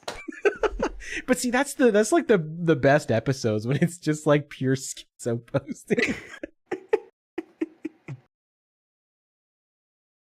It's like how we always start a podcast, and like I used to have like 4 or 5 topics that I'd come in here with, and it was just like, nah, let's just pick one because we're gonna like talk about way more interesting stuff in the latter half of the podcast because we always do. I mean, look at this one. Yeah, this one's a great example. Like we started off dunking on this guy, and then all of a sudden we started talking about like how people's paraphilias like dictate the VTubers they're into. And why is big furry a thing? That's it's one of the greatest mysteries. It would make sense to me if there were more vanilla furries among them. Then like, okay, yeah, like people in the upper crust, like a lot of programs and shit. Yeah, it makes sense that they're also furries, but then that they're also all the weird ones. Some things, there's got to be a connecting factor. There are no coincidences. There are no coincidences. There's something going on there. But I feel like I had something else to say, and I feel just burned out. Just having too much fun. It's a big explosion of nerding out over good shit and weird shit. Yeah, that's what makes the podcast so much fun, and why I wish we all had time to do it more often. But it's like you don't want too much of a good thing. Yeah, every other Friday. Eventually, I guess maybe we'll get a place we can do it just every Friday. But every other Friday, I think, is a good. Or every other Saturday, Friday, Saturday, one of those. Yeah, flipping back and forth as we need to. Yeah, end of the week, and the end of every other week. Is a general general thing. And it always makes it so that there's always going to be something to talk about. Like we didn't really talk about like Sony and Kadokawa, but I feel like more is going to develop on that story anyway. Like I would much rather talk about it like after like either Sony like doesn't acquire it and we talk about like how whoa, thank God, or they do and we talk about how literally everything's going to go to shit. Yeah. Because Kadokawa had a weird response. It was like, we haven't said yes. Well, we haven't said anything. Yeah, that includes no. Say no. God, I hope love so. of God. Sony is becoming the next Disney. They really are, and they're going to do the same thing. Like I got into, like I had a tweet about it, and then I saw like all the Sony ponies like started, and I knew they were Sony ponies because like I clicked their profile and I looked, and it was like PlayStation Studios retweets endlessly, and I'm like, well, yeah, you're just an idiot. They said things if you're like, a Sony pony, I hope the ghost of Michael Jackson comes down and kicks you in the nuts. because a lot of it too is like mindless stuff. Like they said like Aniplex has never censored anything, and then like literally the Fate Grand Order people started streaming in, being like, no you, no you, no you. And I was like, oh, I didn't even know that was a thing. Okay, here we go. It's like just debunked like immediately. Okay. And I said, yeah, and it happened because Sony's in charge of them now. Yeah. And like we don't even have to like get into Crunchyroll. Yeah. Like you don't even have to explain that. People just understand that. Like, yeah. Like if Crunchyroll. Just say Crunchyroll. Oh, yeah. Of course. If Sony takes over Kadokawa, like it's gonna be much of the same thing. Like, but see, they get to do it at the source. So it's not that like they're butchering the translations and they're butchering the localization. It's straight up like the original work is going to be like this because they say it is. It has to be like this. Yeah. Yeah. It is their a nightmare scenario. That's ultimately like their master plan is they want to do it at the source so you don't know any better. They're just straight up putting like lead in the water from the spring, so you don't even know that there's lead in the water. You're just used to it because it's like, oh, water's always been like this. I don't think it's even that you don't know, it's that you don't have a choice. Right. It's control. It is control. They want to be able, like, and this is why, like, you know, Kirsch talks about Bridge, why like it's like, oh no, DEI's not going away. They're just like changing the name and they're trying to take it from being like a policy to just being literally the company itself is Bridge and DEI. Like it is built into like the company's like how it operates. Because if they can obfuscate it from you and just make it like, oh well, this is just the company. There's no DEI policy. What are you talking about? We don't have anything like that. But it just literally is the company. It's literally like part of their main day-to-day operations. Like that's going to be the problem. And that's what they want to do with like anime, manga, visual novels, games, everything. Because anime became the place that you could go to get away from this stuff being pushed on you. So then they have to go find where you're escaping to and take care of that. They have to get rid of the rebel headquarters, you know. Yeah, that's the new Hoth. That's what they're trying to do. They're trying to blow up Hoth. Yeah. Yeah. It's Sony is an objectively evil company. I hate them deeply. I will not buy a Sony product if I can help it. I've said before, a lot of it's just because of the Michael Jackson shit. They killed Michael Jackson, straight up. So, you know, fuck them. I wish nothing but ill on everybody in the upper echelons of Sony. I'm not calling for anything to be done, but I just hope that circumstance comes along. Like everybody catches just terminal diseases all at the same time. One of them coughs and then just spreads it through the offices like wildfire. That would be ideal. Actual garbage company. Set it on fucking fire. So. And you can tell they're evil because they ruin literally everything they touch. Sort of like Disney. Yeah. I miss old Disney. I grew up with Disney. I used to love Disney. Oh, Disney? Oh, sign me up. And at some point, they just became the worst. I don't even know when you can say it happened. They just became the worst. Oh, yeah. Is Disney involved? Ugh. Pass. It's like Disney. You know what Disney has become? They used to be like the mark of quality. Now they're like LJN. You see that logo on the box? Like, ugh, it's gonna shit. Oh God. It's gonna be terrible. Yeah. Ugh. It really is that red letter media thing. How's it feel to live long enough to see all your favorite things turn to shit? Feels great. Feels great. Yeah. It's knowing that like all the stuff that I cherished as a kid that I love, like the Disney afternoon stuff, like don't ever bring it back. You used to be, oh, this is coming back. Thing you loved is coming back. Yay! That thing. No, like, oh my god, like they're talking about bringing back Darkwing Duck. No! Bring back Darkwing Duck. Don't do it. Don't do it, man. They had one good shot with the comic book. It was like by Aaron Sparrow and James Silvani. Great comic book. If you ever read the Darkwing Duck comic book from like, I think it was like 5-10 years ago? Check it out if you haven't. It's like, man, it's like the show never ended. That comic book nailed it. Nailed the feel of the show. After that, unless Aaron Sparrow and James Silvani are involved in some way, I don't want to hear Darkwing Duck is coming back. And then they're like, I think like, was it Seth Rogen is going to executive produce the Darkwing Duck revival or some shit? Oh, that sounds terrible. Yeah, no. That's like how they keep casting Jack Black and everything. Yeah, it's like, God, kill me. Just kill me. Just fucking do it. Just pull the trigger, dude. Just do it. It's like the Pippa meme. Kill me, kill me, kill me. Kill me, kill me.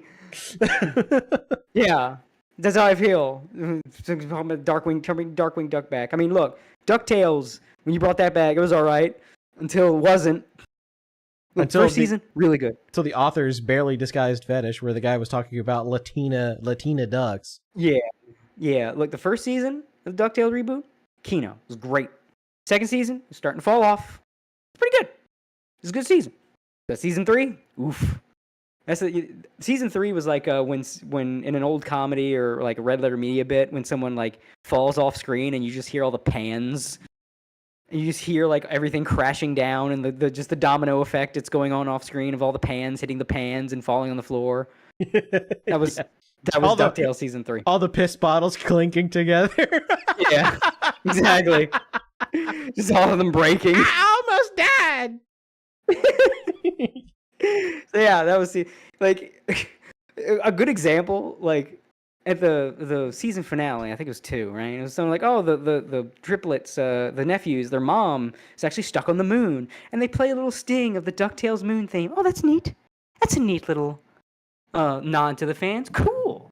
Well, here, let's begin the next season. The whole first episode is about their mom on the moon and what she was doing up there. Bro, they played that moon theme like 3 times. It's like, do you remember the moon theme? Do you remember it? Yes, I remember the fucking moon theme. Everyone remembers the fucking moon theme. And they played it so much and they didn't even put the original composer in the credits. It's like, bro, you played his song 3 fucking times in one episode. You didn't put him in the fucking credits? The first time, okay. The second time, all right, we're doing it again. Third time, bruh. Super Iron Bob in the chat. DuckTales had the writer who self-inserted himself as love interest, or was that a different show? That was Powerpuff Girls. Powerpuff Girls. Yeah. Because that guy had like an obsession with was it Blossom? Yep, Blossom. Yeah, he had and there's the one shot where he's like super muscular, his self-insert super muscular with Blossom. So no, you understand, it was his fantasy, it wasn't real. Like, okay. Okay, buddy. Okay, buddy. As you're leading him into the back of the cop car. Yeah. Okay, exactly. Buddy. Tell it to the judge. Yeah. Fucking fuck that shit. It's just you can't have things back anymore, man. Just don't bring back my beloved thing. You will ruin it. Nothing has come back that hasn't been ruined. At least in the West. Yeah, because like the Spice and Wolf remake is like pure Kino. Like they nailed it. It's really good. Yeah. But like, I still have to watch that, but I'm waiting because I want to watch it with my girl because she and I both fucking love Spice and Wolf. It's like one of the first things we watched together when we started dating. I think I'm just saving that. See, it's like that. Us. It's like Spice and Wolf or Fruits Basket. It's like, if you have that girlfriend that you've had for a really long time, it was like one of those. And both of them got remakes, and the remakes of both are really good. Yeah, she and I we've got those. There's some of those IPs that she and I like watched early on that became like our thing. It's like that we have our song, we have our anime. It's like it's funny because for her that was the one I showed her. The one she got into organically on her own was fucking Hellsing Ultimate. Based. She loves Hellsing, man. We've watched Hellsing Ultimate a couple times together, man. That's just like it's crazy to think like, here's a show that I really like that I think this girl that I'm dating will really like too. You know, I'm here. This girls like this shit, and then she comes at me. It's like, have you seen Hellsing? I really like Hellsing. She fucking loves Integra, man. Integra, I think she wants to like be Integra. I want to be a crazy, well-dressed, powerful woman that has a vampire god at her beck and call. See, that's the kind of positive role models that we need for women in society. That's a real girl boss right there. That's who like, you want to see the kind of female characters women actually gravitate to? I can tell you. I've seen it happen. It's Integra. Integra and Balalaika. Balalaika is my girl's waifu. Like I said, like, I'm not much of a waifu guy. She's a waifu girl, and her waifu is fucking Balalaika from Black Lagoon. That bitch swoons over Balalaika.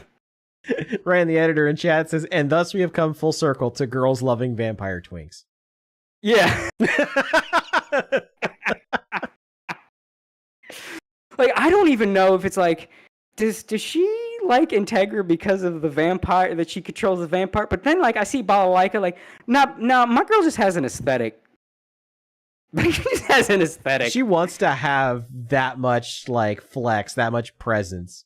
Yeah, she wants the girl flex. She wants, like, the actual, literal girl boss. Not girl boss and slay. No, she wants to be the sociopathic woman with a coat at the top with of a some coat organization. And a cigar at the, the mob boss, but female. Yeah. Yeah, she would that's the top of some organization that determines men's lives. Ryan in the chat says an adult woman fetish.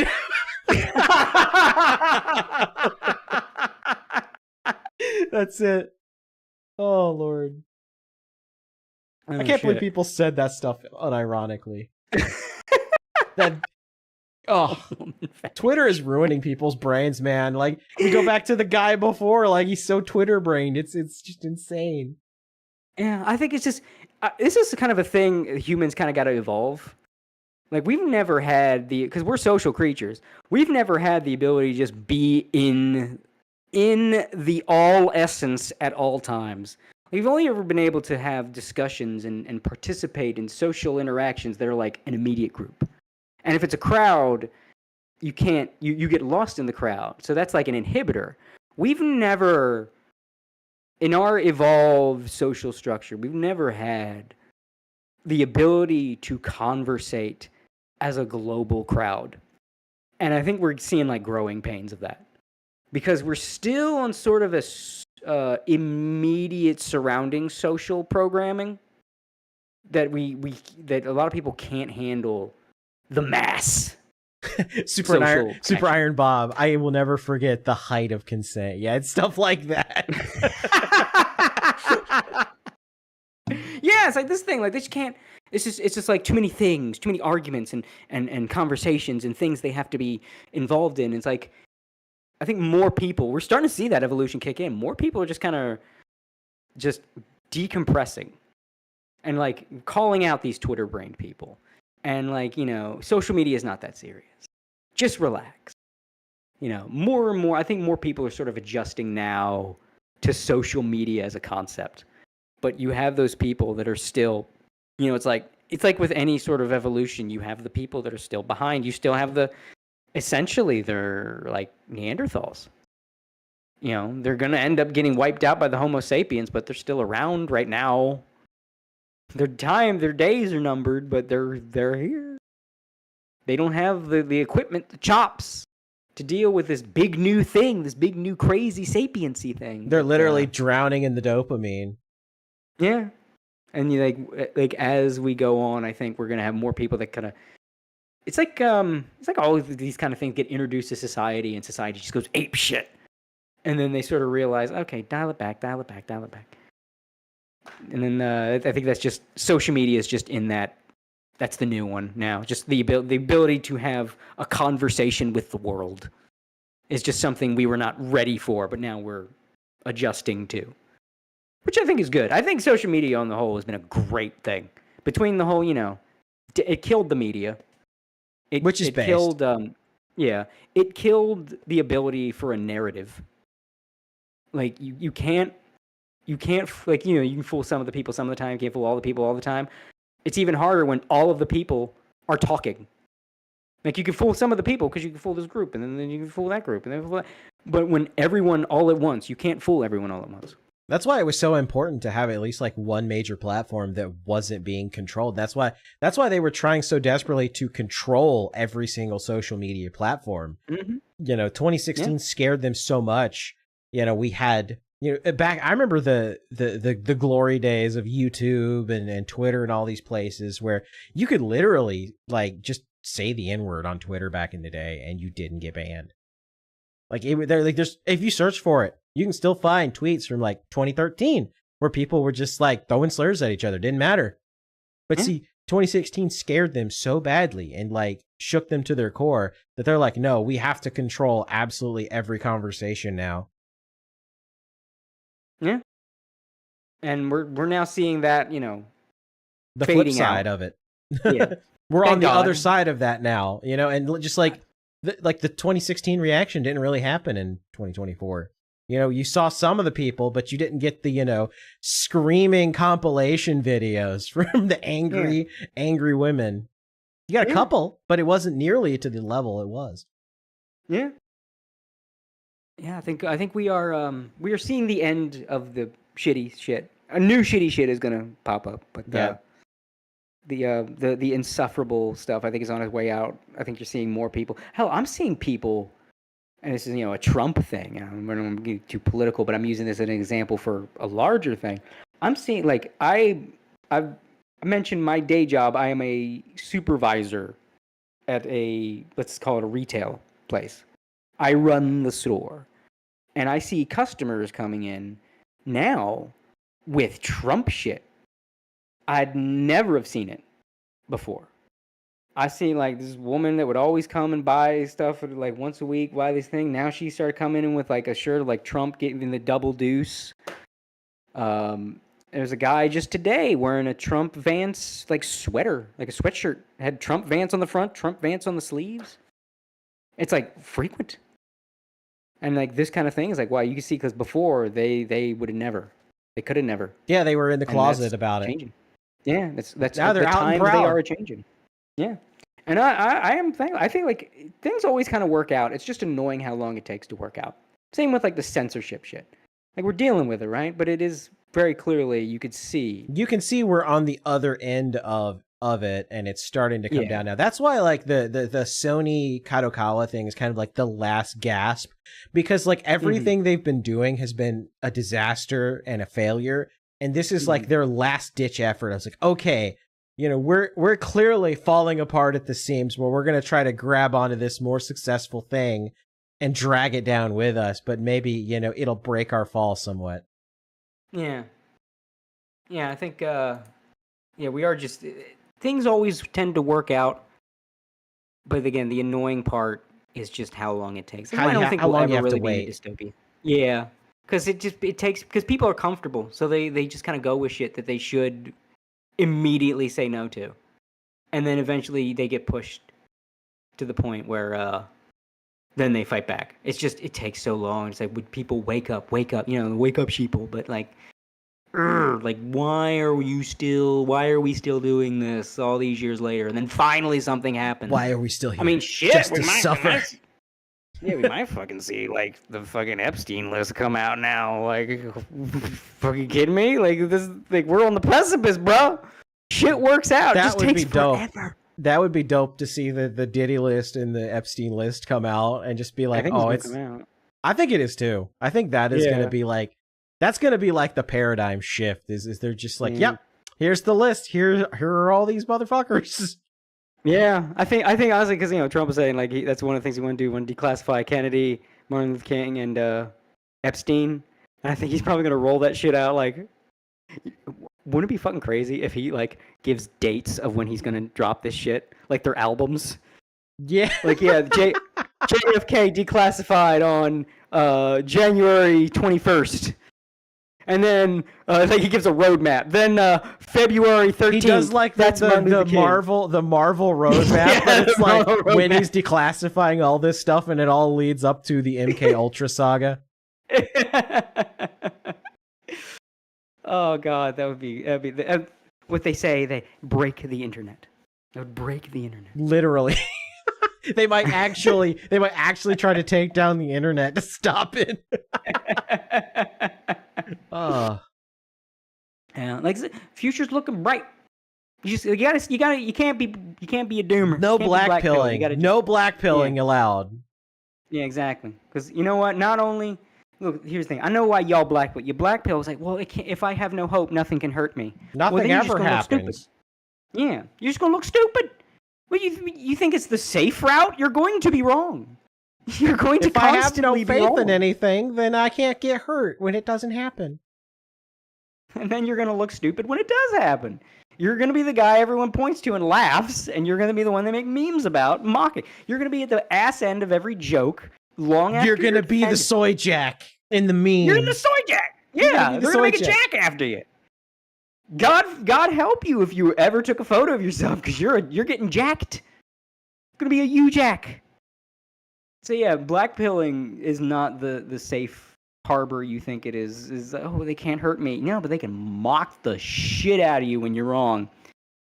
God, like, oh my God, the people that were in my fucking comments on election night saying they're just gonna steal it, and then when he won, what happened, bruh? When them 300 million votes go, bruh? They even tried. They even tried, and then it didn't work. Yeah. It's like, where you going, bro? See, if you black pill, that's you. You're the fool.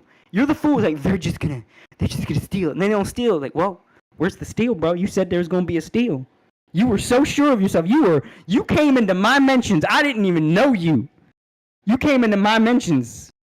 You gotta back it up now. You came into my house. You can't just run.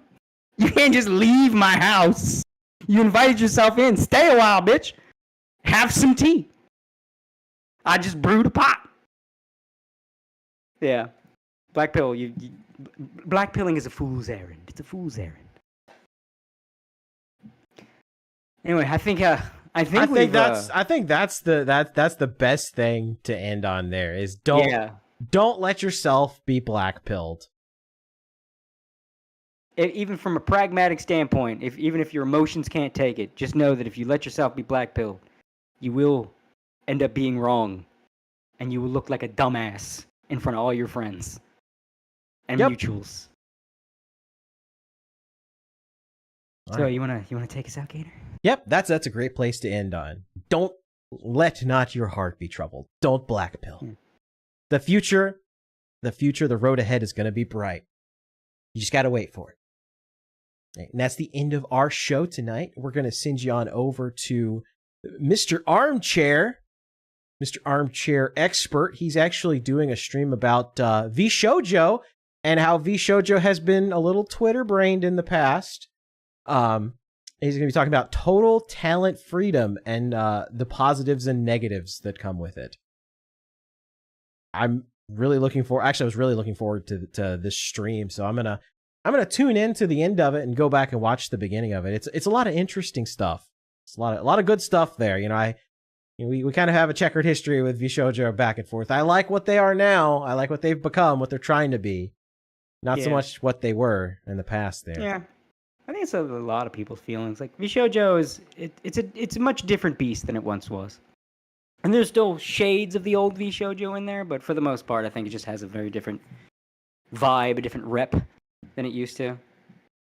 Yeah, definitely. With all the new additions, it's you can kind of see the roadmap they're going on. All right.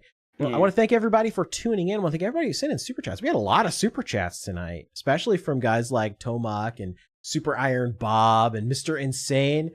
Just a lot of good support. When you send us super chats, that helps. That really, really, really helps us to be able to put money back into the show, to go and travel to places, do conventions, and just be able to hang out and meet some of you guys. I do want to go back to Offkai this year. I'd like to be able to return to Anime Matsuri too. I think that would be a lot of fun. Maybe get in touch with the Anime Matsuri people and maybe take that empty YouTube section that didn't happen last year and maybe turn it into something good like a VTuber section. I think that would be cool. Hell yeah. Yeah, they definitely need more VTuber.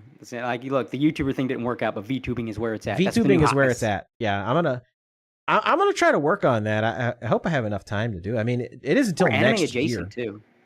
Yeah, it's like more in line with the con too. Yeah, it's more anime like than rather news talk radio. Yeah, pretty much. Yeah, it's like it just seems like this is why there's so much VTuber presence at anime conventions. And to the people bitching about that, you're fucking dumb. Like, this is anime. They're keeping anime conventions afloat because they're kind of going out of style. Like this is the thing that's given them new life. Yeah, and like, what anime are we gonna talk about at the convention? What merch? There's a bit of a drought. It's not quite as bountiful a harvest as there's been in past years. The VTubers are filling in the gaps. All right. Well, if you're listening to this on the audio version of the podcast, that is, of course, my project is to get it all caught up by the end of November. It's gonna be tough. I don't know if I can do it. I might have to just accept everybody calling me their favorite slur.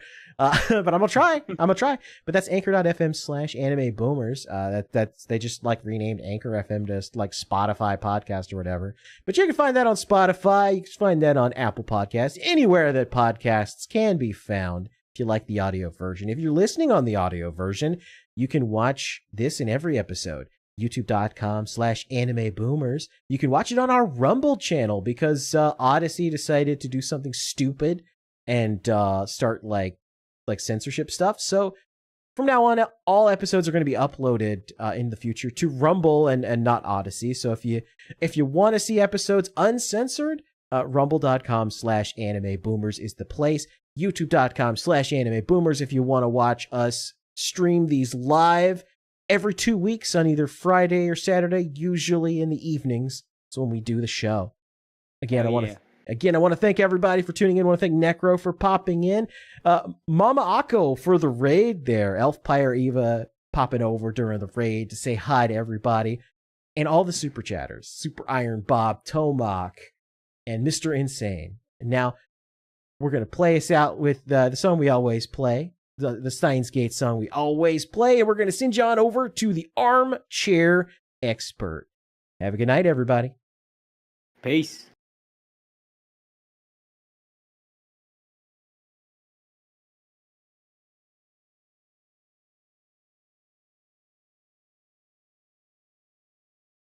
Wait, hang on.